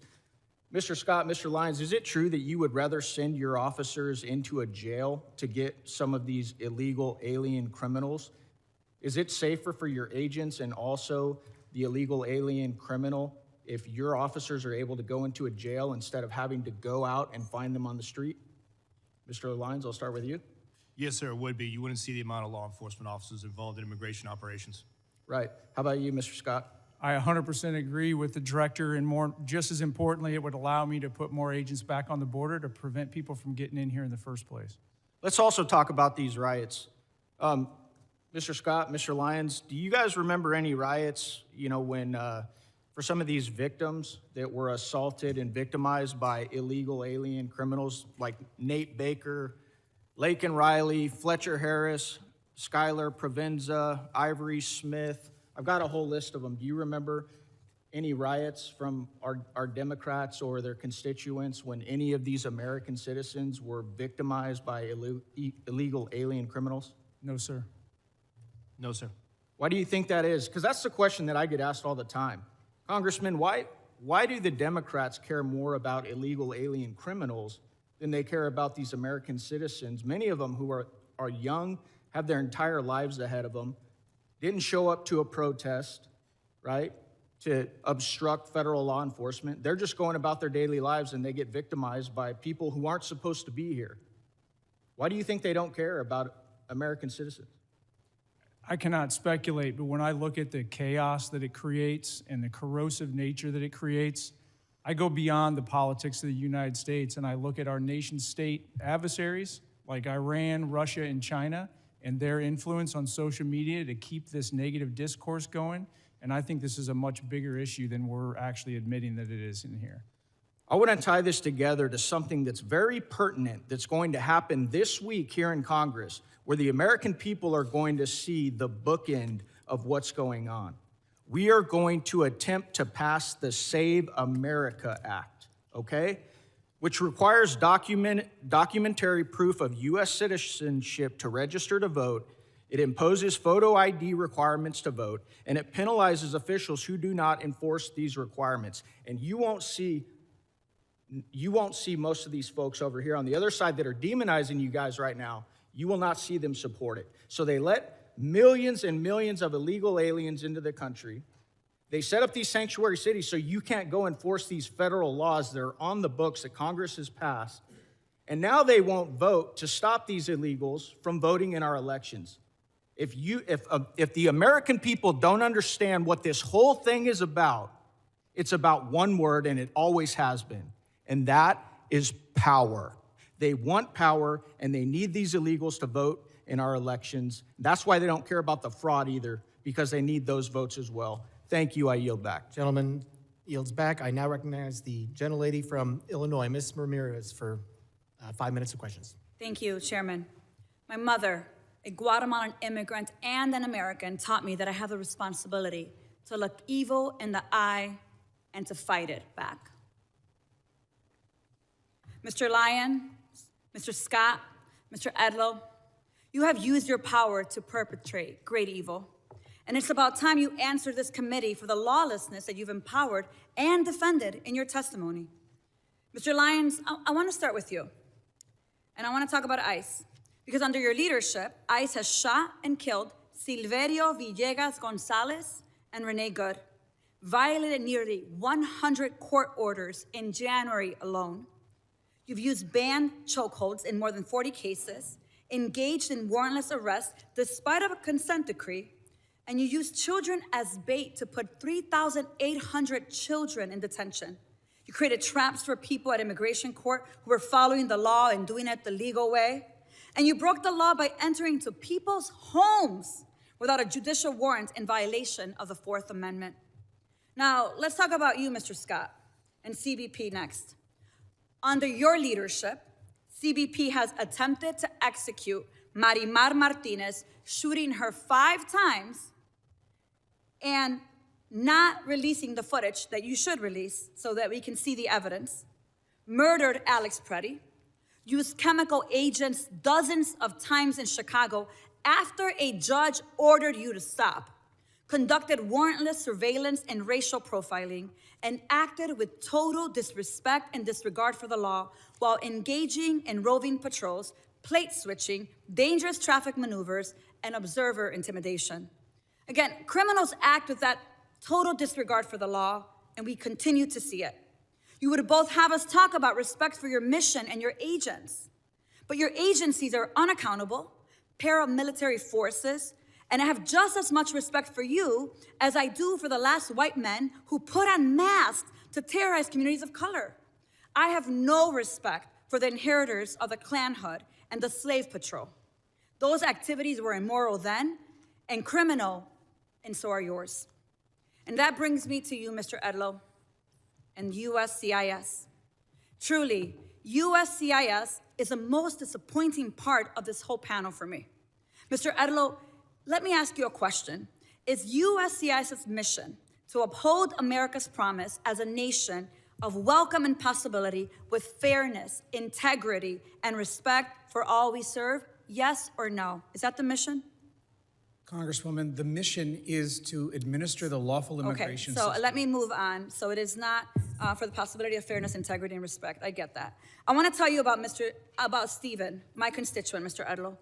Stephen is a 14-year-old with autism who is seeking asylum. This child has spent 60 days in detention center after he was detained with his dad at a check-in. Let me ask you this. What kind of agency would strip asylum protections from children, even those with pending asylum claims, and deport minors without due process? You don't have to answer that. It's your agency, Mr. Edlow. You are doing that to Stephen, my constituent, an 8th grader. You have abandoned the mission and allowed USCIS to become a tool in DHS's abusive enforcement apparatus, Mr. Edlow. It is shameful to see what USCIS has become. As I've said before, DHS, ICE, and CBP, they're not really rogue. Congress designed DHS to violate our rights under the pretense of securing our safety. I'm gonna say it loud and clear, and I'm proud to stand by what I say. DHS cannot be reformed. It must be dismantled and something new must take its place. Because if we let DHS persist, it will continue to be a weapon that can be pointed at anyone the government considers the public enemy. And let me tell you, fascism always requires a public enemy. But the power of the people is stronger than the weapons they would wield against us. So Mr. Lyons, Mr. Scott, Mr. Edlow, you have weaponized the government. You have supported a fascist enterprise at the expense of our constitutional rights. You have violated the law. But let me remind you, you will not always be in power. One day, you will be held accountable for your role in this dark moment in America, in our nation's history. I guarantee it. And with that, Mr. Chairman, I yield back. Gentlelady yields back. As I said, the issues we're debating here are important ones that members feel deeply about. While vigorous disagreement is part of the legislative process, members are reminded that we must adhere to established standards of decorum and debate. Witnesses are here today voluntarily, and I will continue to remind members that while oversight is important, aggressively attacking witnesses personally is inappropriate and not in keeping with the best traditions of our committee. And I now recognize the gentleman from Oklahoma, Mr. Burkeen, for 5 minutes of questions. Thank you, Mr. Chairman. Thank you to the witnesses. I want to start with a display over my shoulders. And this is something that is not specific only to Oklahoma. This is something that every member of this committee, if you will go to the DHS website, every constituent of every member of Congress, if you're curious of really the dark days, I want you to go to the DHS website and I want you to look at those not far from where you live, moms and dads, the arrest of illegal aliens who were preying on minors. Just because of a really intentional act by Kate Bryan on my staff to go a couple of weeks ago and look just in eastern Oklahoma, on the right side of me here, just in eastern Oklahoma, I represent almost all the entirety of eastern Oklahoma. These are just the individuals, heinous acts, to include those with children. And yet I want to read you in a wider, to my left over here, what is happening in the state of Oklahoma. This person was picked up. Angel Nick, sexual exploitation of a minor. Renton Andrew, molestation of a minor. Chan Truding, child fondling. Feliciano Garcia, enticement of a minor. Caetano Lopez, statutory rape. Erasmo Avila, rape and lewd acts with a minor. So for everyone who is in short-term memory, it's the way things operate in the court of public opinion, everyone is looking and you're forgetting the conversations you were having 2 and 3 years ago. If you had teenage kiddos wanting to go outside of your home and you knew that they were going to go to Dallas, Texas, or some city, and you knew that you had to have a conversation with them with what was happening, the 15 million you knew were in the country illegally, that you had no idea what they would be doing, who would they be preying upon. And moms and dads, don't you feel just a little bit safer if we're going to be gut level honest? That's the realization of what the generational opportunity this administration has afforded this country. It's the ability to feel safe over the madness of opening the border for that 4-year period that allowed 15 million people. You don't know where they came from. You don't know their background. You don't know their history. And this that is occurring right now is designed to make sure we have law and order in this country. If you do not have law and order, you don't have prosperity. So to all those who are second-guessing the reactionary moments, to the law enforcement who have to respond in real time, the quarterback who's questioned Monday morning because he's facing a 300-pound defensive lineman, it's easy to do that. But law enforcement walks out of their home every day and is faced with life or death questions. And we have to understand they are the ones who are affording us the opportunity for our children to feel safe against these that are in your backyard. It's not just in the north. It's not just in Minneapolis. It's not just in Minnesota. They're in every state in the country. Go to the Department of Homeland Security website and Google your area and look at who's being picked up in your backyard. That's how we recenter this conversation to truth. I want your children protected. I am grateful for this president who wants your children protected and an administration. The same playbook is happening now to create chaos and take your eye off the real goal, which is to secure our communities, to get back to a place of safety. Mr. Lyons, can you describe, because of not allowing these people to stay in jails, these sanctuary cities are letting them go, thousands released from jail because they will not cooperate with ICE. And when ICE tries to execute a detainer, ask them to hold a criminal illegal alien for potential deportation, how is this compared with other non-sanctuary city regions in the country? Sir, it's night and day. With the jurisdictions that we do have cooperation, we're able to take that individual in a safe, secure environment. Not only is it a safe, secure environment for the officers and agents, but it's also for the individual and the community, because we only need 1 to 2 officers to make that arrest, where now we're historically 5 or 6, we need up to 15. From what you've seen in terms of protests in Minnesota and elsewhere, do you get the sense these agitators are trying to provoke your agents into reactions? Yes, sir. Can you expound upon that? We've seen multiple times, and unfortunately, we saw like the shooting in Dallas, where agitated groups use apps to identify the location of ICE officers, sometimes prior to even the law enforcement action begins, and sometimes using those apps put the officers and as well as other federal agencies and local agencies with them in danger because it exposes the fact of where a law enforcement operation is happening. Mr. Scott, can you describe how the 300,000 children, the UACs, unaccompanied minors, that we're trying to find them, how these protests are stopping us from being able to recover those? Gentleman will respond in writing to that question. I now recognize the gentleman from New York, Mr. Kennedy, for 5 minutes. Thank you. Mr. Lyons, your written testimony today does not make one single mention of Renee Nicole Good or Alex Preddy. Not one. 2 American citizens have been murdered at the hands of your agency, and you have deliberately chosen under oath before Congress to ignore these tragedies. And so today, in my 5 minutes, I look forward to getting the American people some answers and some accountability that I believe they deserve. Mr. Lyons, I have some simple yes or no questions. Do you believe the U.S. Constitution provides due process for everyone in this country? Yes. Do you believe American citizens have the right to protest freely without being assaulted or killed by our government? Yes. Do you believe there should be an independent investigation when an innocent person is killed by a law enforcement agency in this country? Yes. Do you believe your agency has a legal obligation to follow court orders? Yes. Well, Mr. Lyons, you have a very strange way of showing it, with a federal judge finding that your agency is in violation of 96 orders in 1 month alone, and that's just Minneapolis, Minnesota. This administration and the agencies represented before us have shown a complete and utter disregard for the law and the Constitution. Renee Nicole Good and Alex Preddy, both American citizens, both dead at the hands of federal agents. Alex Preddy was a VA ICU nurse who dedicated his life to healing people, healing veterans. I worked as an occupational therapist for over a decade. In that video that we've all seen, it was Alex Preddy who was doing what healthcare workers do, what nurses do. They help people who are hurting, help people who are in trouble.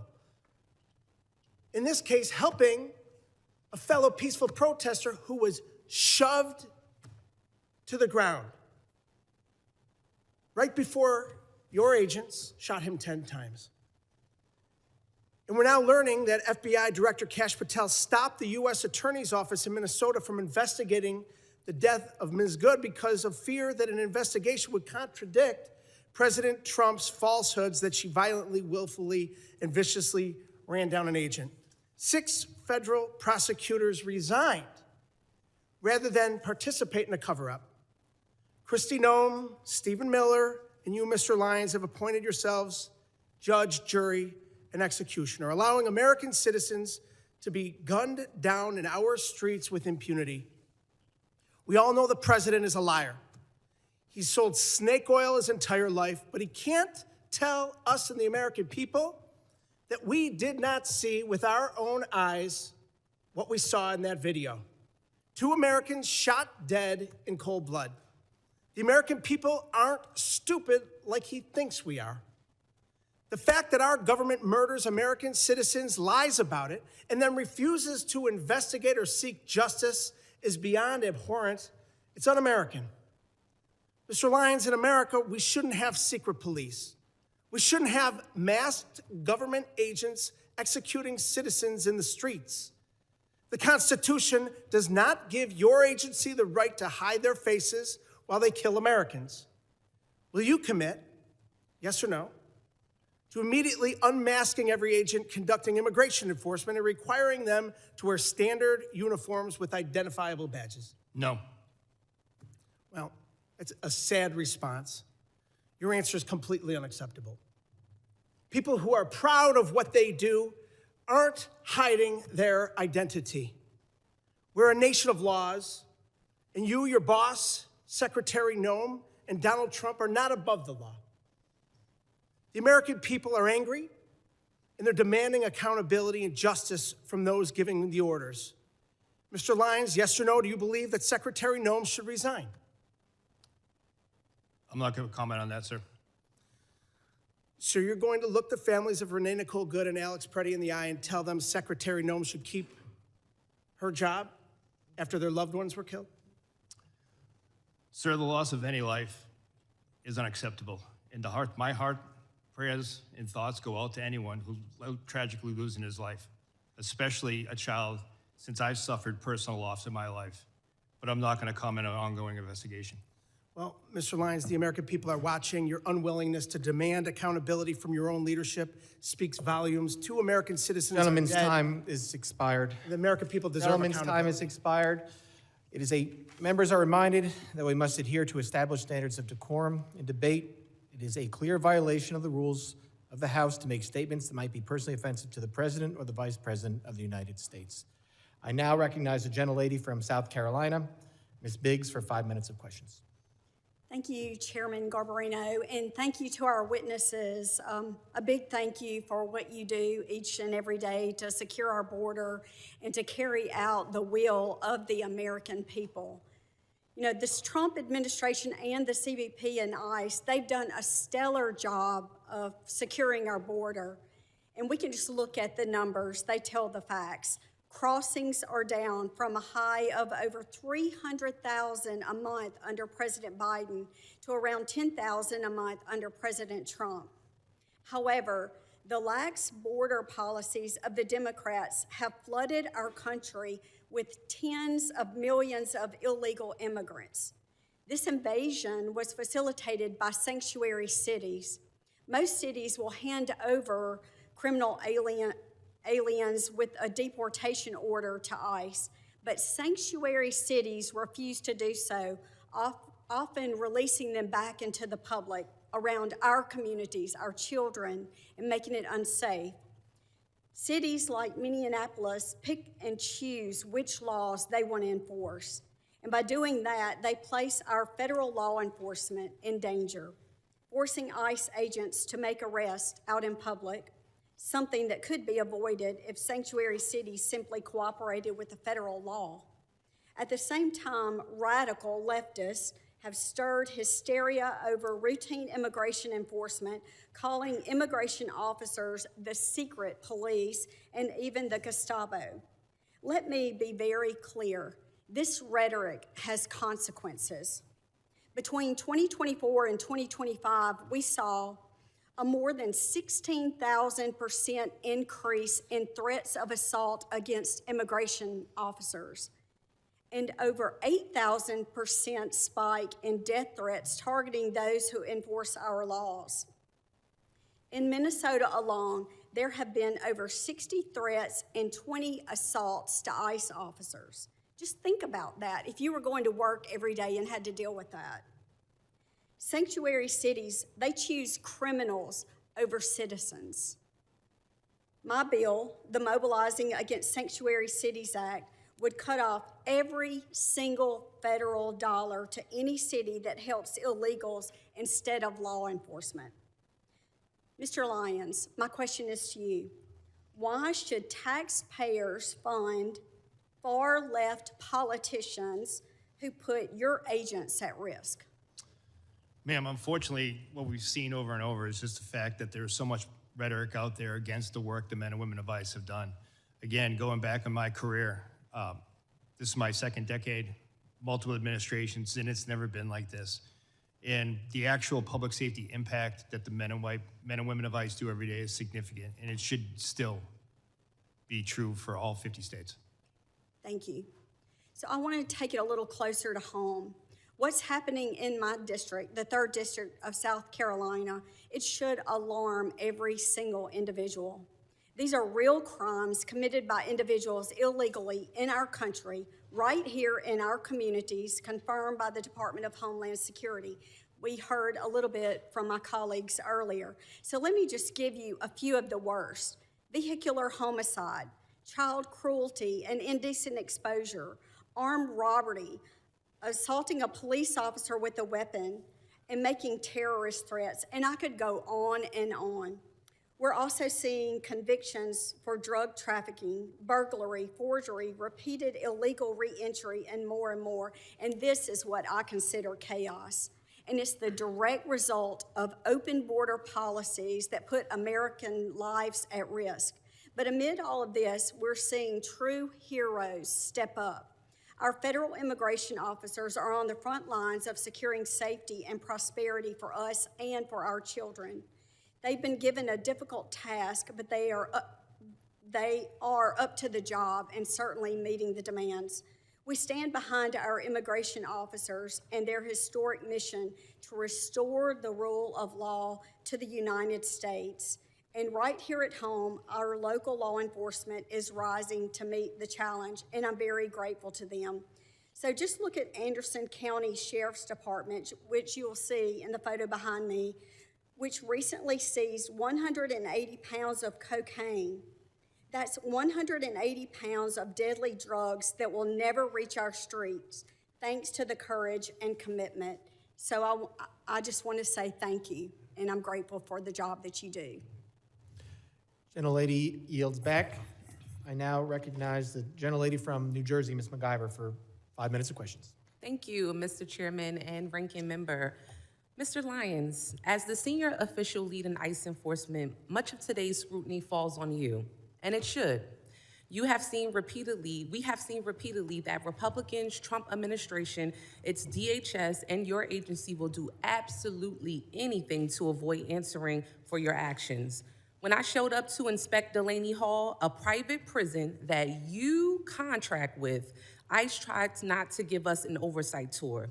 Then, instead of taking accountability for ICE's attempts to keep us from seeing this facility's conditions to know if people's basic rights were being upheld, this administration is doing all they can to try to put me in prison for 17 years. When ICE shot and killed Renee Good, Kristi Noem called her a domestic terrorist. When Alex Preddy, you all tried to tell us he was threatening officers with a gun, but all we saw was a phone. This administration's clear lies fell apart, not because someone had a come to Jesus moment, but because we saw these murders from every angle. You are only here because public outrage has become so unavoidable. You are here, Mr. Lyons, because white people are getting shot in the face and chest when the cameras are rolling. Because now my Republican colleagues care about optics. But when Keith Porter Jr., a Black American citizen, a son, a father, and a man loved by many was killed by an off-duty ICE agent on New Year's Eve, there were no hearings. So this is for him today. In my district, Jean Wilson Brutus, a Haitian immigrant, a beloved family man, died within 24 hours of being in ICE custody. He is just one of more than 30 people who have died in ICE custody last year. This is for all of them. Every human being your rogue, out-of-control agency has hurt, hunted down, imprisoned, killed, and continue to hold hostage even after they have agreed to be deported. We know this administration doesn't care about protecting people or sparing lives. We all see so plainly what you are doing, what you have been doing to Black and brown folks, immigrants, people silenced in the shadows, now in broad daylight, to people peacefully rejecting your cruel agenda in the streets, which is their right to do. This is the despicable but predictable result of an agency that laughs at oversight, receives billions to deploy lethal force on our neighborhoods, and seems to believe that they are above the law and should be without accountability. This administration believes it can act first, explain later, or hell, never explain at all, as we see here today. You all seem to think you are the highest power who decides which people deserve dignity, protection, due process, but you are wrong. We are here for answers. We are here for accountability, and we are here because people are dying. Let me repeat that. People are dying, and you don't seem to care. So, Mr. Lyons, I've heard my colleagues ask many questions over and over again, and you cannot answer them. So let me ask you some questions that you may be able to answer. Mr. Lyons, do you consider yourself a religious man? Yes, ma'am. Oh, yes. Okay, well, how do you think Judgment Day will work for you with so much blood on your hands? I'm not going to entertain that question. Oh, ma'am. okay, of course not. Do you think you're going to hell, Mr. Lyons? I'm not going to entertain. Of course not. How many government The gentlelady will agencies- suspend. The how many- gentlelady will suspend. Chairman? A gentlelady will suspend. As I said, the issues we're debating here are important to ones that members feel deeply about. Thank you, While Chairman. vigorous disagreement is part of the legislative process, members are reminded that we must adhere to established standards of decorum and debate. The witnesses are here voluntarily, and I will continue to remind members that while oversight is important, aggressively attacking those witnesses personally is inappropriate and not in keeping with the traditions of our committee. Mr. Chairman, I'm just asking a question. You guys are always talking about religion here in the Bible. I mean, it's okay for me to ask a question, right? But let me continue on. I got your note. All right, the gentlelady may resume. Thank you so much. Let me get back to my question, Mr. Chairman. Thank you. I appreciate you. How many government agencies, Mr. Lyons, are you aware of that routinely kill American citizens and you still get funding? Ma'am, I'm not going to entertain that. I'd Of much rather course talk you're about not. the criminal aliens in your district Exactly. than talk Once about again, that. questions that you cannot answer. And that is exactly why, Mr. Chairman, and to this committee, to my colleagues, and to my colleagues across the aisle, this is exactly why we should not be funding this agency. The people are watching you. They are watching you. And this is why we need to abolish ICE. With that, I yield back. Thank you kindly. Gentlelady yields back. I now recognize the gentleman from Colorado, Mr. Evans, for 5 minutes of questions. Thank you, Mr. Chairman, Ranking Member, for this important hearing. This past year has been historic for national security thanks to the joint work between the agencies present today and our Republican colleagues. The big, beautiful bill unlocked billions of dollars to finally secure the border and deliver much-needed support for law enforcement officials who keep us safe every day, slashing things like the scourge of overdose deaths that claimed approximately 400,000 lives under the previous administration, and this is despite increasing violence against federal officers, which has been inspired by fear-mongering from the Democrats. As a soldier for 12 years, as a cop for 10 years, and as the only Latino in Colorado's delegation, it's been my long-standing position that with a secure border, we must use all available resources to target the worst of the worst, violent offenders like murderers and rapists, and so-called nonviolent like drug dealers and thieves and child porn producers. Get the gangsters, not the grandmas. Director Lyons, is ICE's priority the apprehension and removal of criminal non-citizens rather than the broader population of illegally present individuals? Yes, sir. ICE's continued focus is on the criminal aliens that are in our neighborhoods. Thank you. Unfortunately, Democrats in my state in Colorado champion soft on crime sanctuary policies at the state level and in cities like Denver, which borders my district. These policies not only impede federal investigations that target cartels, gangbangers, entities like Tren de Aragua, MS-13, the Sinaloa cartel, but they also endanger our communities by releasing dangerous criminals back into the streets who continue to traffic drugs, steal cars, intimidate families, and recruit children. In fact, fentanyl overdose rates in Denver are going up in 2025. It's common sense that when local or state police arrest an individual for a crime, those officers should be able to obtain basic information about the arrestee, and those state and local officers should then be allowed to share information with federal law enforcement to communicate threats, honor detainer requests, and work together to ensure national security and public safety. So, Director Lyons, can you please explain how ICE works around sanctuary policies to go after the worst of the worst?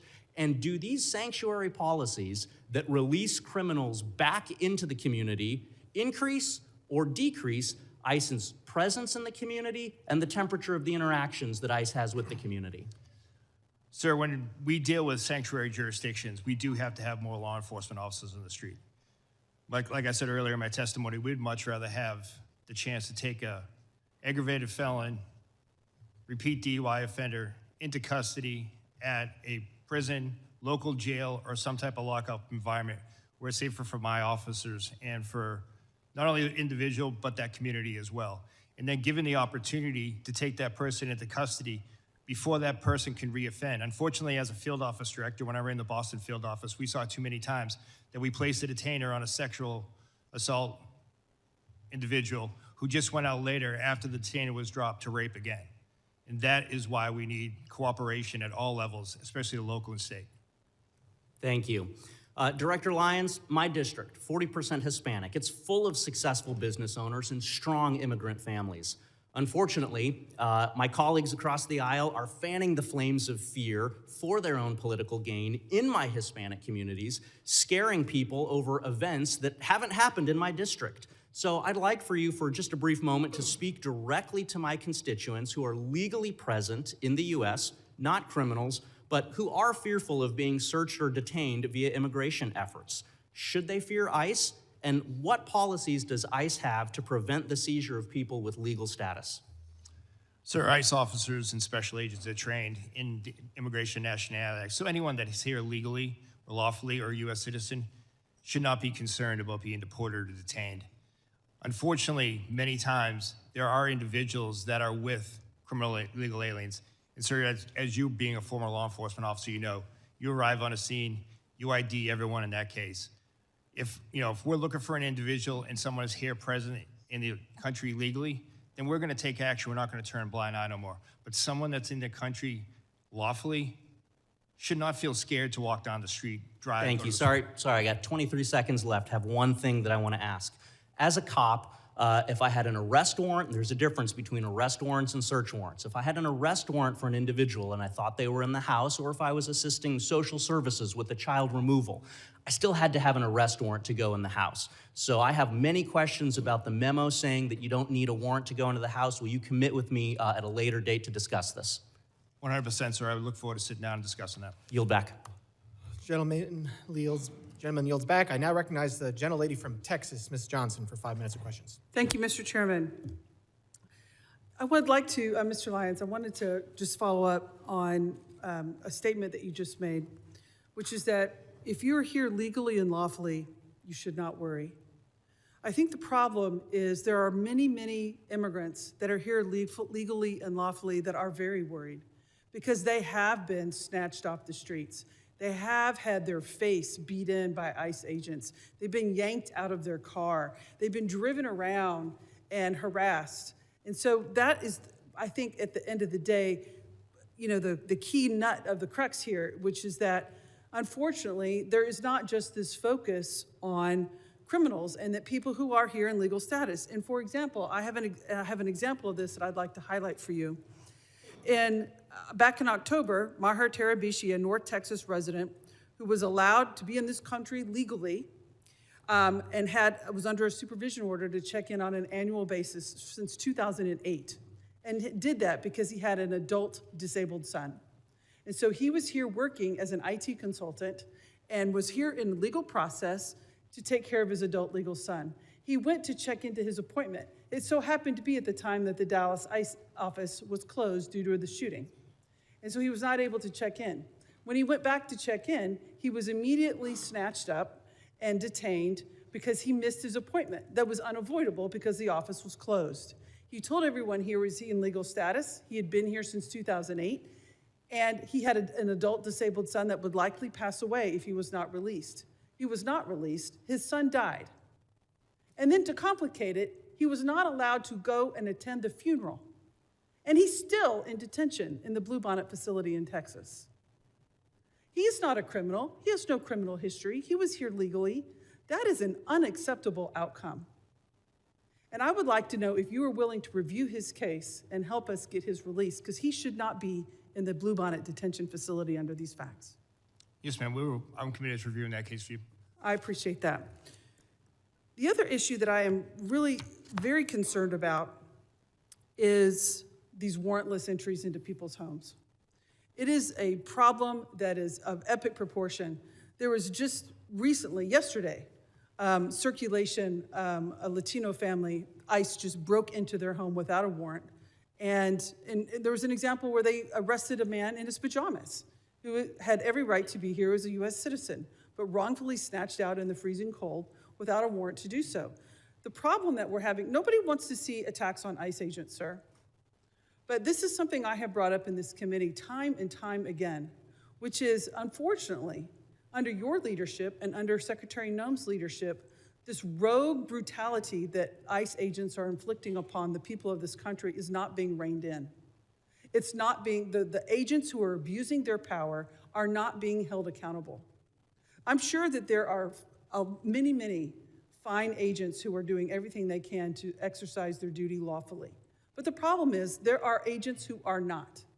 And the power that they have has gone to their head, and they use that power unconstitutionally in violation of many people's direct constitutional rights.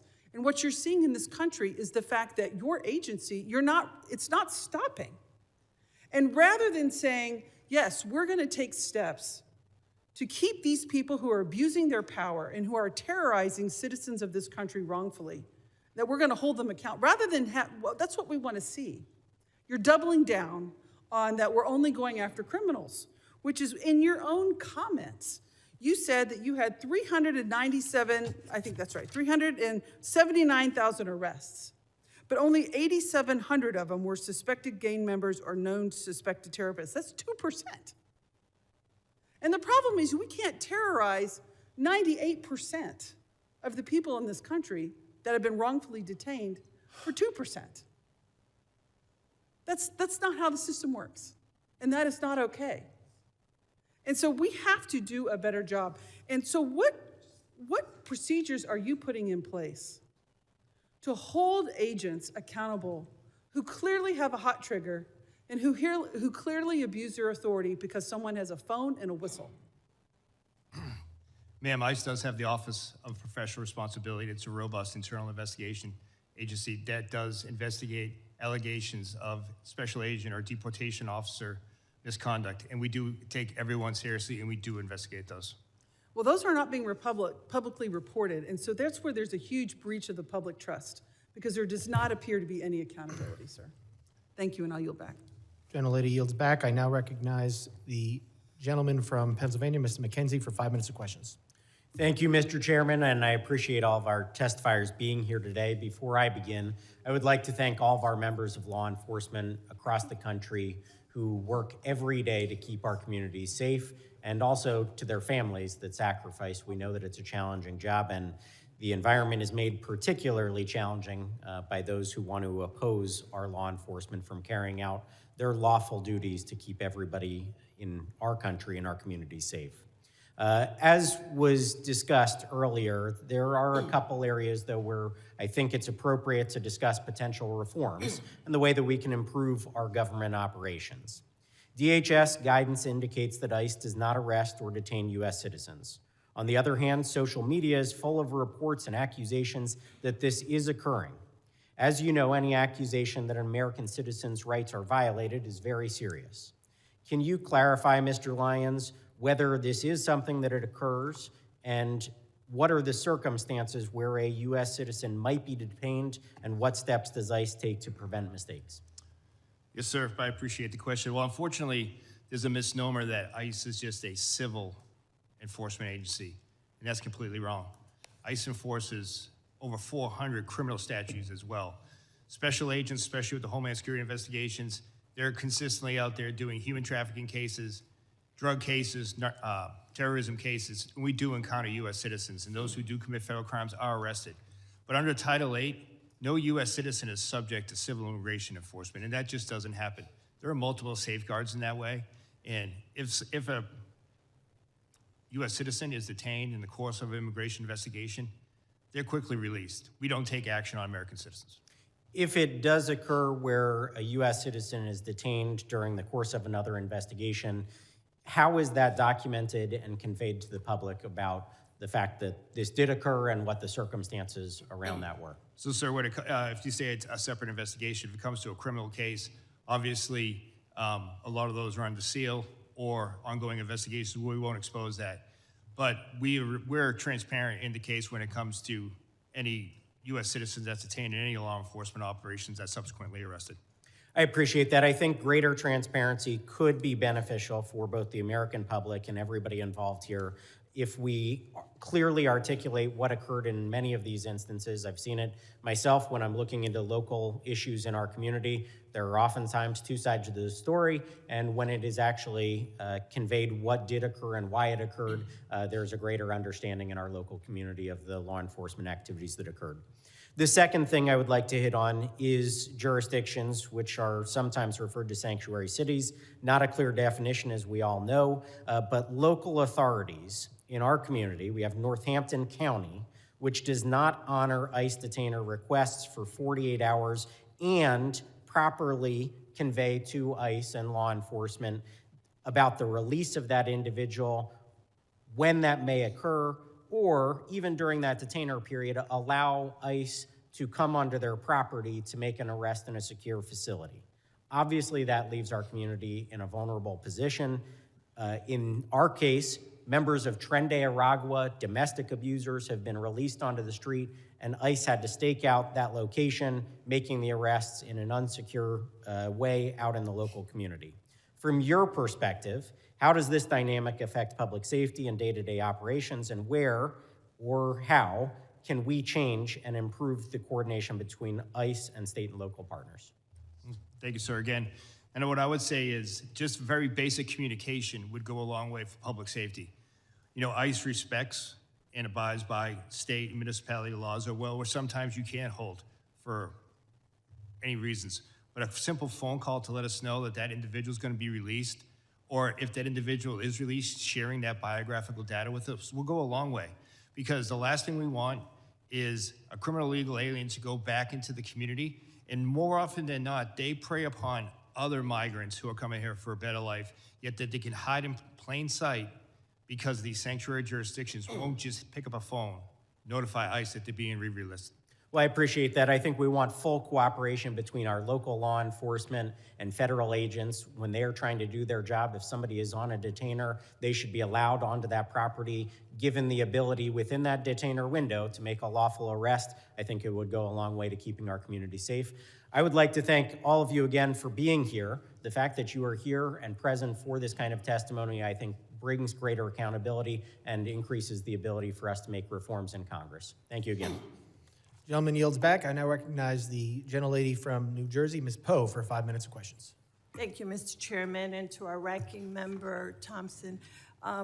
Gentlemen, thank you so very much for being here. Let me just be clear. Secretary Noem must step down or be impeached by the House, period. The lawlessness, the cruelty, the outright viciousness that she has created has destroyed an agency whose very mission is to protect our country. Under Noem's leadership, congressional oversight is ignored, detention visits are blocked, due process is ignored, and laws are broken without thought. This is the first time any of you have testified before our committee. It took 2 American citizens being murdered in cold blood to get you to show up. ICE raids schools, churches, and hospitals. And let's not forget 5-year-old Liam Ramos. You used him as a bait and then detained him despite his father legally seeking asylum. Liam is the face of your cruelty. My district is one of the most ethnically diverse in America. Our diversity is our strength, but somehow you all seem to believe it's a weakness. Last fall, the Supreme Court greenlit ICE's ability to yank people off the street based on one thing, such as, quote, the type of work one does, speaking Spanish or speaking with an accent, and their apparent race or ethnicity. Mr. Lyons, I speak Spanish. If I wasn't wearing my member pin, would me being a Latina or speaking Spanish be enough for ICE agents to harass me or shove me into one of your unmarked cars? No, ma'am. I speak for all of us when I say that I think we know the real answer to this. These are the realities traumatizing my constituents. We know that ICE is transferring New Jersey detainees to other states like Texas, ripping them from their families and leaving them unable to challenge their detention. Mr. ICE, yes or no? I'm sorry, Mr. Lyons. Yes or no? Will you provide us with a list of people ICE has transferred from New Jersey to other states so that I can inform their families where they are? Yes, ma'am. These are people like my constituent, Lee Cordilla, whose ICE shipped to Texas and continues to detain despite two judicial orders compelling her release. Over the weekend, Lee Cow was hospitalized for 72 hours while her family had no idea where she was at, nor the status of her condition. Mr. Lyons, would you be willing to look into this to make sure to release my constituent? Why have we failed? Why have you failed to inform her family where she was sent and the status of her condition? When will she be freed? Yes, ma'am, you have my commitment that I'll look into that. Thank you. Now soon, Mr. Lyons and all of you, my district will host the World Cup matches and hundreds of thousands of visitors will come. Visitors' confidence is plummeting and jeopardizing the World Cup. Mr. Lyon, will you commit to ensure that pausing its operations and raise at FIFA matches and other FIFA-sanctioned public events? Ma'am, ICE, specifically Homeland Security Investigations, is a key part of the overall security apparatus for the World Cup. We're dedicated to securing that operation, and we're dedicated to the security of all our participants as well as visitors. You realize that if they feel that they're going to be wrongfully incarcerated or wrongfully pulled out, that's going to hurt this entire process. I hope you realize that. Yes, ma'am, and ICE is dedicated to ensuring that everyone that visits their facilities will have a safe and secure event. Without these assurances, our local communities and national reputations will indeed be suffered. Thank you, Mr. Chairman. I yield back. Gentlelady yields back. I now recognize the gentleman from North Carolina, Mr. Knott, for 5 minutes of questions. Thank you, Mr. Chairman. Using the trope, diversity is our strength as an excuse for lawlessness is unbelievably naive and dangerous. Nobody in this room would say that diversity is a bad thing. Lawlessness is a bad thing. Law and order is much more of our strength than open bordered policies that welcomes anybody with no vetting. And when you get down to the nuts and bolts of this issue, we would not be having this hearing if the Democrats attacked illegal immigration with the same vigor that they're attacking law enforcement and the men at this table. That's a fact. And it's worth noting that the dishonesty in framing these issues has been unbelievably obvious, it's been consistent, and just as an anecdote, Mr. Lyons, was Liam used as bait by your agency? No, sir. Actually, law enforcement officers took care of the child after the father abandoned him at a... Walk us through what that means. So, sir, the individual that was driving that vehicle with Liam was in fled from the scene from the officers. Officers He was obviously upset. We comforted him. The officers actually placed him in one of our vehicles, played his favorite song, favorite music. Then they took him to McDonald's. You all got him McDonald's. So you all did not abduct him. You did not use him as bait. Any characterization of that is a lie. And it has been repeated over and over by the Democrats to frame your agency. You know, it's worth noting again that the Democrats fought to prevent any vetting of 20 million illegal immigrants into this country over the last 4 years. They attack agents rather than those who are assaulting agents today. They continually misframe what's happening in the ground. They continually malign the law enforcement officers who are providing legal structure to otherwise lawless landscapes in this country.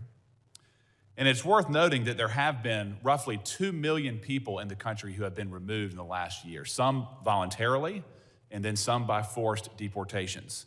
We've heard roughly about 25 cases of alleged abuse. Some of them, as I just pointed out, are dishonestly framed. But let's do a favor to the Democratic side. Let's increase that number by 1,000 times. 25,000 cases of alleged abuse or improper protocols. We are still operating at roughly 99% proficiency. Given the scale of the problem, the scale of the solution that you all are operating under, your agents are doing a remarkable job, and I thank you. But one issue that I want to talk about is this idea of sanctuary policies. Sanctuary policies is not just a passive relinquishing effort. It's an active obstruction. Isn't that true, Mr. Lyons? Yes, sir. And what I mean by that is, when I say it's an active, to be specific, there are sanctuary states and cities that will release violent criminals rather than handing them over to pursuing federal law enforcement. Isn't that correct? That is correct, sir. I left the hearing a few moments ago just to find a quick example. Here's one right behind me. Just 30 hours ago, an illegal alien arrested for stabbing an American in the back. He was charged with attempted murder. He pled to a lesser offense.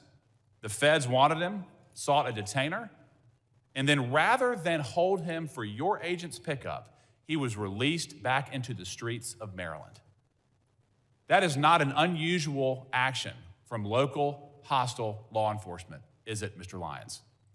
No, sir, that's what we face every day. So we've heard the Democrats complain that we're not getting the worst of the worst, but their sanctuary jurisdictions that control roughly 40% of this country's population will actively release sex predators, drug dealers, violent offenders, rather than hand them over to you for deportation. And these are people who are already in custody.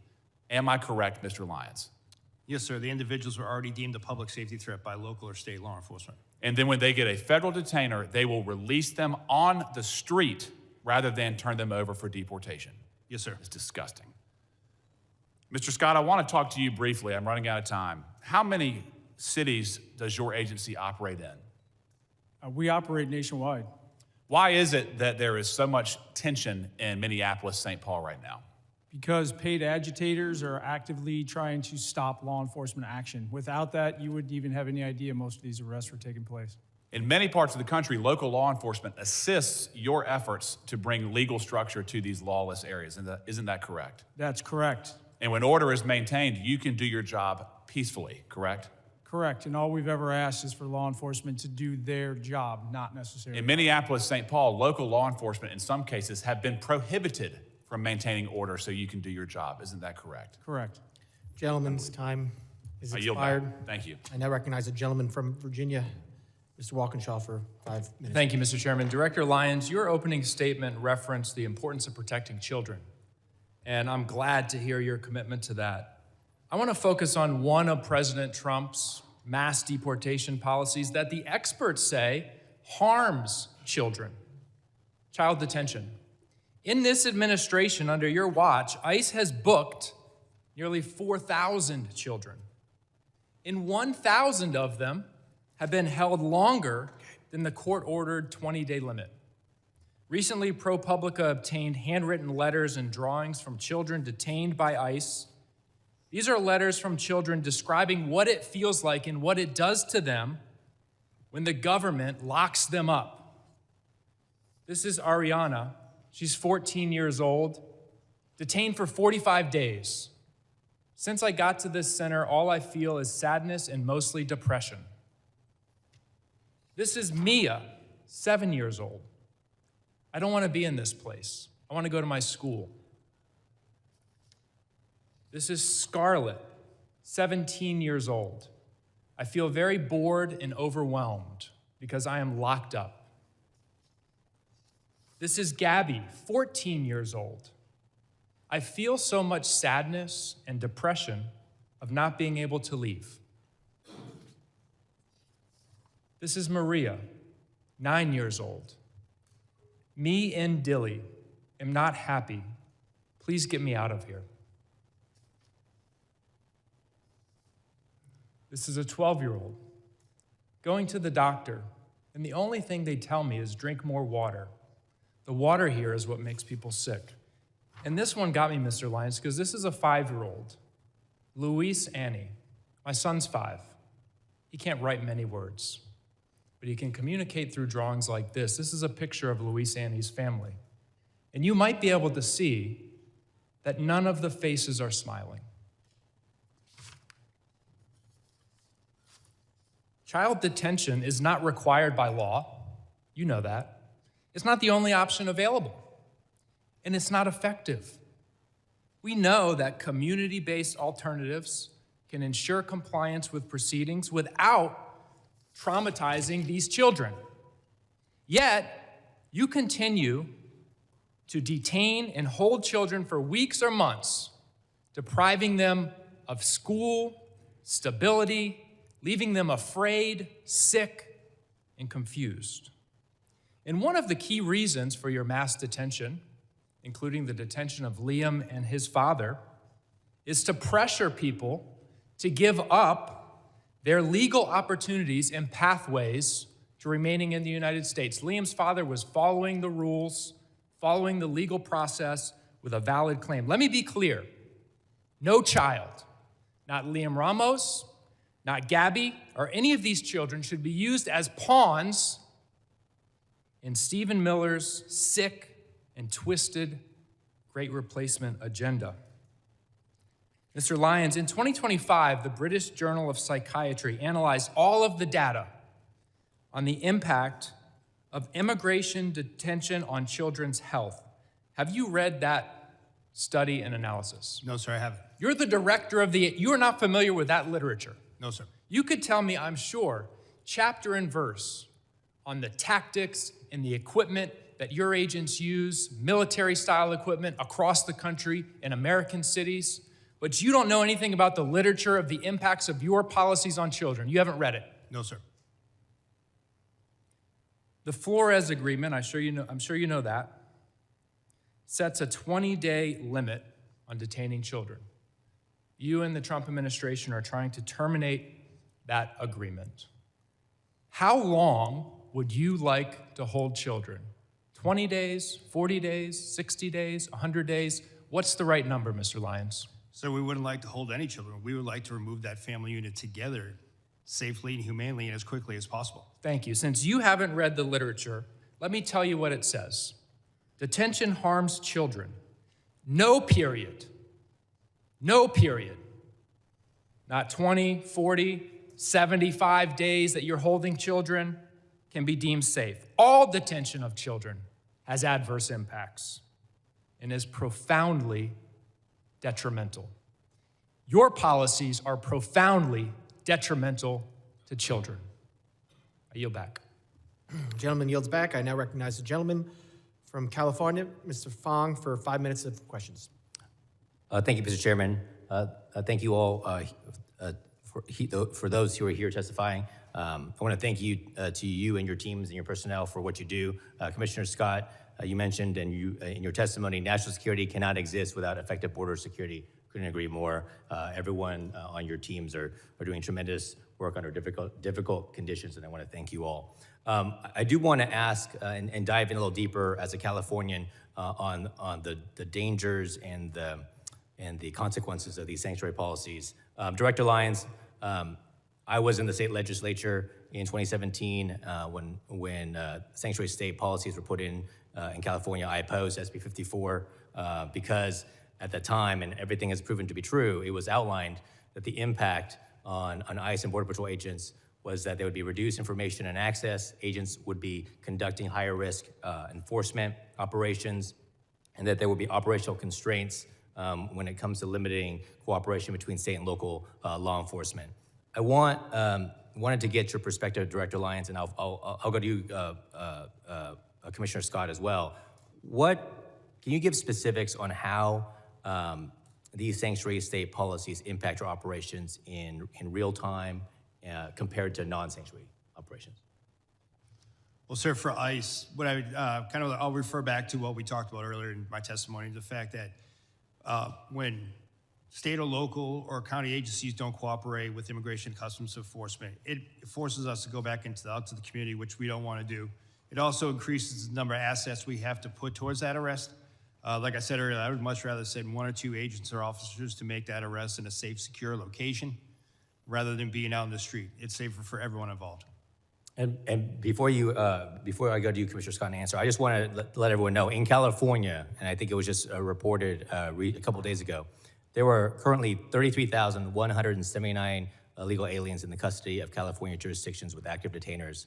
The crimes of these aliens include 399 homicides, 3,313 assaults, 3,171 burglaries, 1,011 robberies, 8,380 dangerous drug offenses, 1,984 weapon offenses, and 1,293 sexual predatory offenses. These are the real-world consequences, isn't that right, Commissioner Scott? When we don't have cooperation, they're released into the community? Those are exactly the consequences. And I would just add, California specific, they went above and beyond everybody else. I mean, in a negative way. They prohibited state and locals when they saw a crime taking place in front of them from sharing that information with us. San Diego, for example, right after that law was passed, a highway patrol pulled over a U-Haul van, and it was a smuggling event, probably a human trafficking event. A Border Patrol agent just happened to roll up on it and found out, luckily, but that highway patrol was disciplined and actually investigated internally, and that sent a chilling effect across the entire state of California, that not only can you not actively help us, you couldn't even pass information to us in a normal course of duties. Border security law enforcement's a team sport. We need to be working together, not against each other. Now, can you explain what would have happened, and I think you alluded to it, but what would have happened prior to that if there was local and state coordination with federal law enforcement? On a daily basis, especially along the southwest border, and let's not forget, and the coast, because we have boats coming in, when a state or local agency would see illegal activity that they could take action on, and then they saw a federal crime, they would contact us. It happened all the time, and that completely ceased to exist when SB 54 was passed. And these crimes, of course, as you mentioned before, if you go into specifics, I mean, this is trafficking, both humans and drugs. This is rape, assaults. I mean, anything. You're telling me that if any of those crimes occurred, if right now in California, if someone witnessed it, if a state law enforcement or local law enforcement witnessed these crimes being committed, they could not notify you. They have some felony exceptions, but in most cases, you don't know until you start asking questions if it's just a smuggling event or a human trafficking event. Until you actually pop the trunk of the vehicle or the back of the car, you don't know what commodity is back there, if it's people or something else. It put a chilling effect beyond the actual written language on any kind of cooperation in the state. Well, I want to thank you for that. Yes, there were some exceptions when it comes to felonies, but someone who lives in California and was there for the discussion and debate, everything we warned about when it came to sanctuary state policies and the consequences to our community and the consequences to public safety, they have come true. And that is sad and unfortunate, and we need to undo those policies. So I want to thank you all for your leadership and testimony and your work. Thank you, and Mr. Chairman, now you back. Gentleman yields back. I now recognize the gentleman from Louisiana, Mr. Carter, for 5 minutes of questions. Mr. Chairman, thank you very much. And to our witnesses, thank you for being here. What we've heard today and seen play out in the streets of this nation for the past year, straight out of the Trump administration's fascist playbook. Cheat, murder, lie about it, practice the art of mass distraction. The American people are not happy about this. This administration's officials are sitting before us. 2 people are dead. I understand that there's an investigation and you cannot go into the details about that. But there certainly appears to be no shame on the part of these officials who've undoubtedly watched some of your officers conduct themselves in ways that I know you don't condone. Not as law-abiding people, right? So I gotta give you the benefit of the doubt. And I can't understand why you show no shame, no contrition, no remorse for the human lives that have been lost, or for the trampling of the Constitution and the tearing apart of the moral fiber of our nation. They think, apparently, you think, apparently, you've been coached, apparently, you've been called out of the room with a forced break to be told to be more aggressive, to push back against questions. The American people saw that happen. The American people watched as you all looked at each other. Oh, I didn't ask for a break. And clearly you were called in the back to be coached. A halftime locker room pep talk. This isn't a game. These are people's lives.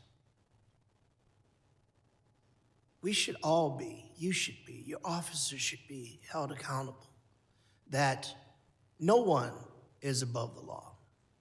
No one can evade the Constitution. No person can evade what is right, even though you think that Donald Trump will protect you, and maybe he will for now.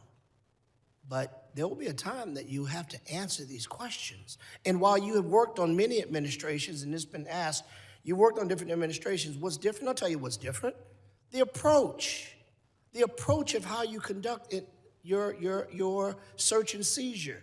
The reason there were so many others and there were not riots was because people were not being trampled. You had trained officers who knew the art of de-escalation. They understood the rule of law. They understood the Constitution. Yet now we continue to hear lies. Last year, I took members of Congress on an oversight visit to ICE facility. We were told certain things that turned out to be patent lies.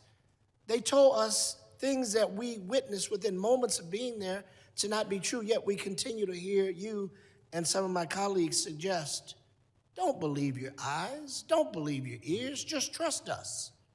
Well, the American people can see. And this notion that Democrats don't want enforcement, those are talking points that are wrong. We want rapists and murderers off the street. We want the bad, the worst of the worst, to be arrested and to be deported if they aren't supposed to be here.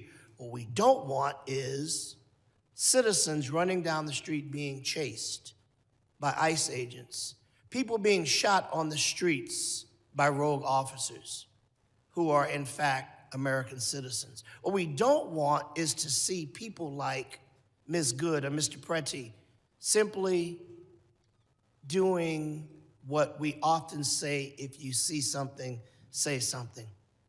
We don't want to see people dying on the streets. So let me ask you a quick question. Mr. Lyons, has ICE ever detained an American citizen such as they are not free to leave, whether it is on the sidewalk, the street, or thrown into the back of an ICE vehicle because they looked or sounded a certain way, even though they said they were American citizens? Yes or no, quickly, I only got 38 seconds. No, sir. That's never happened before. That we've arrested one? No, sir. We've detained individuals to verify identity, but we haven't arrested or deported. No, sir. Detain, arrest, check it out. It's yes, sir. The same thing, right? All right.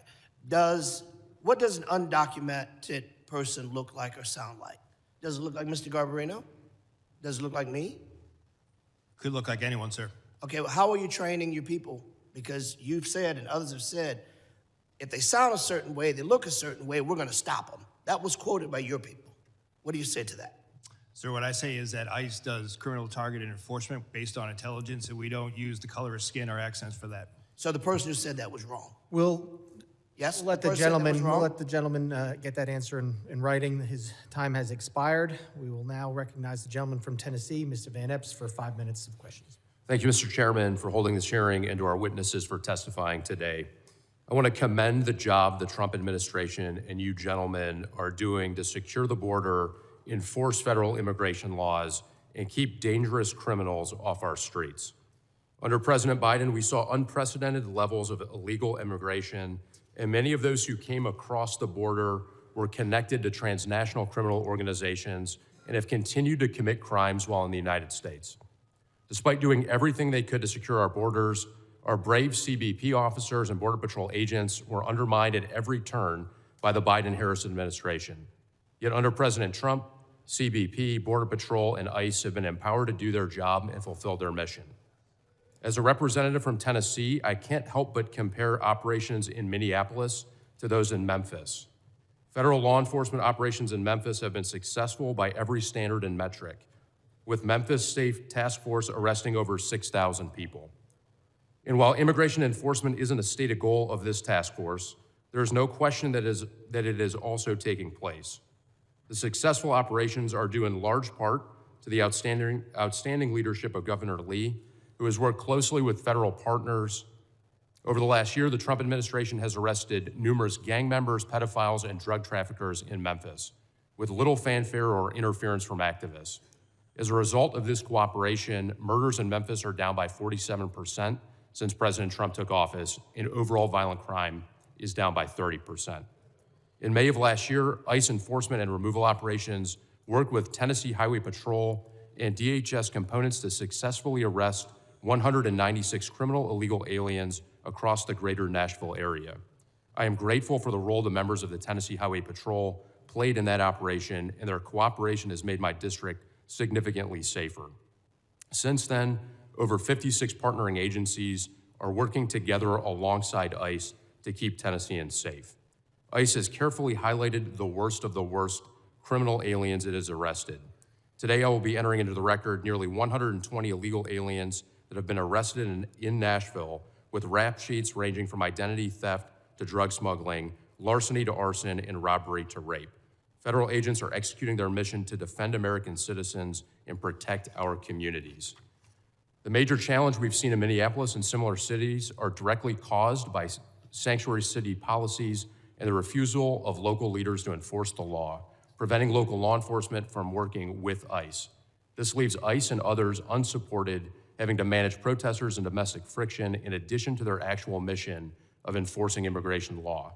Local law enforcement is crucial to facilitate the mission. Director Lyons, contrast ICE's experience in Minneapolis with other cities around the country, including Memphis and others, that have agreements to work with ICE. What can successful partnerships with local law enforcement and other partners look like? Sir, thank you. I would say that Memphis is a prime example, and I have to give credit to the U.S. Marshal Service that's leading that operation. Homeland Security investigation agents are out there every day with the men and women of Tennessee Highway Patrol, Memphis Police Department, and the reduction in crime has been significant.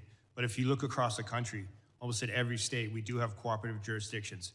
If you look at Texas, we have outstanding cooperation. You don't see any riots or anything like that. You see side-by-side law enforcement working together as it would be. If you look at the state of Florida, state of Oklahoma, state of Louisiana, all across the nation, we do have that. And what it is public safety. Thank you. Next, I want to commend the Trump administration for locking down our southern border. A year ago, it was a highway for illegal aliens and illicit materials. Today, it is secure and closed.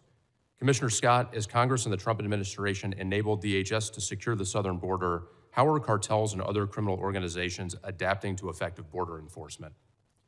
They're going to continue to push back. I think some of it is in these protests, because if we can shut down interior enforcement, that allows them to basically market their goods, if you will, to smuggle people in. And they need those people to be distractions, because without it, they have to start digging million-dollar tunnels.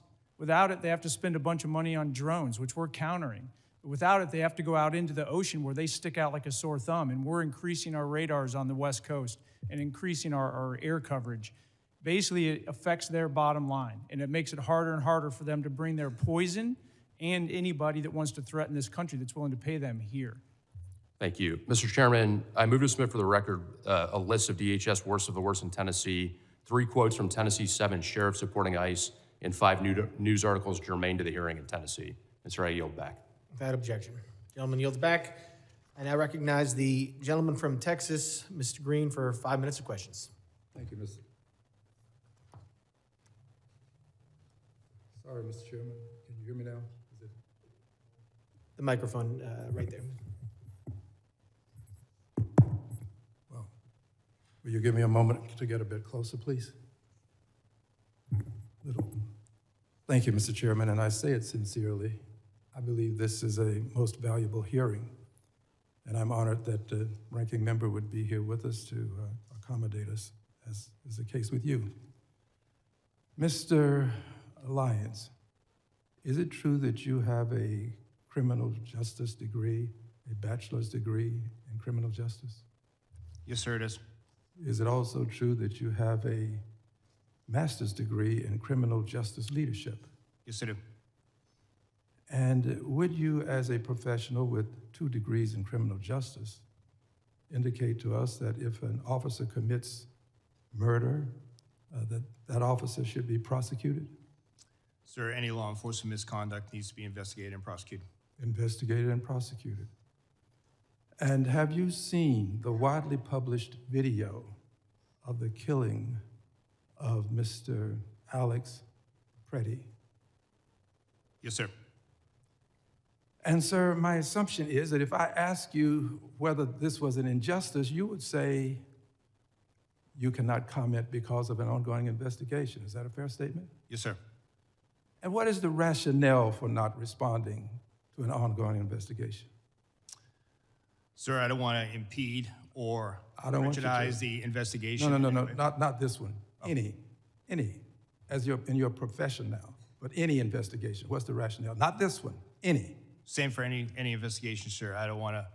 You would not want to. I don't want to tell us- bias or put my finger on the scale of any investigation. You not.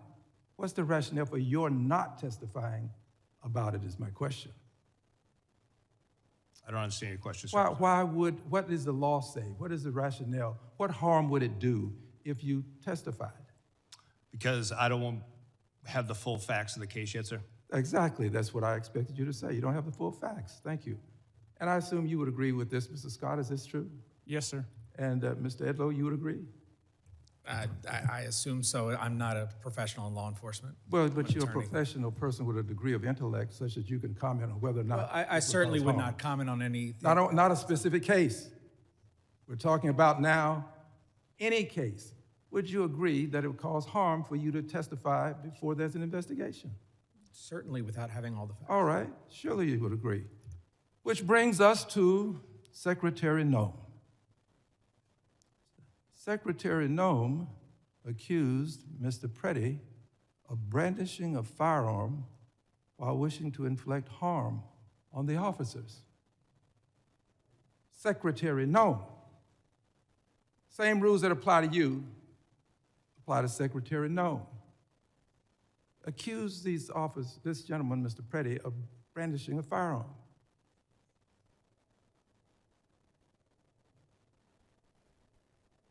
Secretary Nome doing this when she did without an investigation. We have to agree that there's not been an investigation. I don't think I have to ask you that. Not a complete investigation that we know of anyway. She did it right afterwards. Having done this, she is violating this very basic principle that you have called to our attention today. And we have to ask ourselves, why would she go so far as to say brandishing when he did not? The video will clearly show it. And she said wishing to inflict harm. Did not inflict any harm. But the secretary, without an investigation, made these comments. I'll tell you why. The secretary was in a rush to cover up, to make sure that she was protecting the officers without regard for the life that was lost. And in doing this, she was violating not only this basic moral concept, she was breaking the law. The secretary should be investigated right along with those officers who are out there engaged in this ungodly conduct. She should be investigated And in my opinion, based upon my observation, secretary should not only be investigated, the secretary should be prosecuted, right along with those officers. This man did not brandish. This man was not armed. This man did not attempt to hurt those officers. They should all be prosecuted. And you, persons associated with the Trump Gentleman's time administration, say is lock her expired. up. I say lock her up. Gentleman's time has expired. I now recognize the ranking member for UCs. That's correct, Mr. Chair. Mr. Chairman, I ask unanimous consent to insert two statements for the record. One submitted by the Refugee Council USA and the other from the Baptist Joint Committee on Religious Liberty. Without objection. Mr. Chairman, on behalf of Ms. Ramirez, I ask unanimous consent to include in the record three articles. One, a Chicago Sun-Times article describing how U.S. Border Patrol has separated a family. Number two, an ABC 7 Chicago article that describes how ISIS warrantless arrest in Chicago has been ruled unlawful by a federal judge. And third, a ProPublica article documenting how immigration agents are using banned chokeholds and other moves that can cut off breathing. Without objection. Mr. Chairman, I ask unanimous consent to insert in the record the following articles. A CBS News article that states that contrary to the administration's claim, only 14% of those arrested by ICE had violent criminal records. An NPR story about a DHS memo that says ICE can enter people's home without a judicial warrant, which has alarmed members on both sides of the aisle. An article from the Marshall Project that alleges that there are thousands of kids in detention, many for longer than the court-prescribed limit. An article from the Independent about a sick 5-year-old, Lame Ramos, asking for his mom in a detention center, which rebuts testimony we heard today that ICE was taking good care of him. A report from the Center for Election Innovation and Research updated this month that found that non-citizen voting is rare and allegations of the practice are a result of misunderstandings or fabrication. An article from the AP, which highlights that federal authorities are monitoring and tracking individuals who criticize immigration enforcement operations. A report from the Brennan Center titled, ICE Wants to Go After the Sinners as Well as Immigrants. A report from The Guardian that describes the terrible condition in ICE facilities and that ICE denied urgent medical care to a 10-year-old. Without objection. I want to thank, Gentleman yields back. I want to thank the members, or the witnesses for being here tonight, and all the members for their questions. Members of the committee may have some additional questions for the witnesses, and we ask that the witnesses to respond to these in writing. Pursuant to Committee Rule 7E, the hearing record will be held open for 10 days. I want to let the audience know that please still be seated while the witnesses and their teams leave. Without objection, this committee stands adjourned.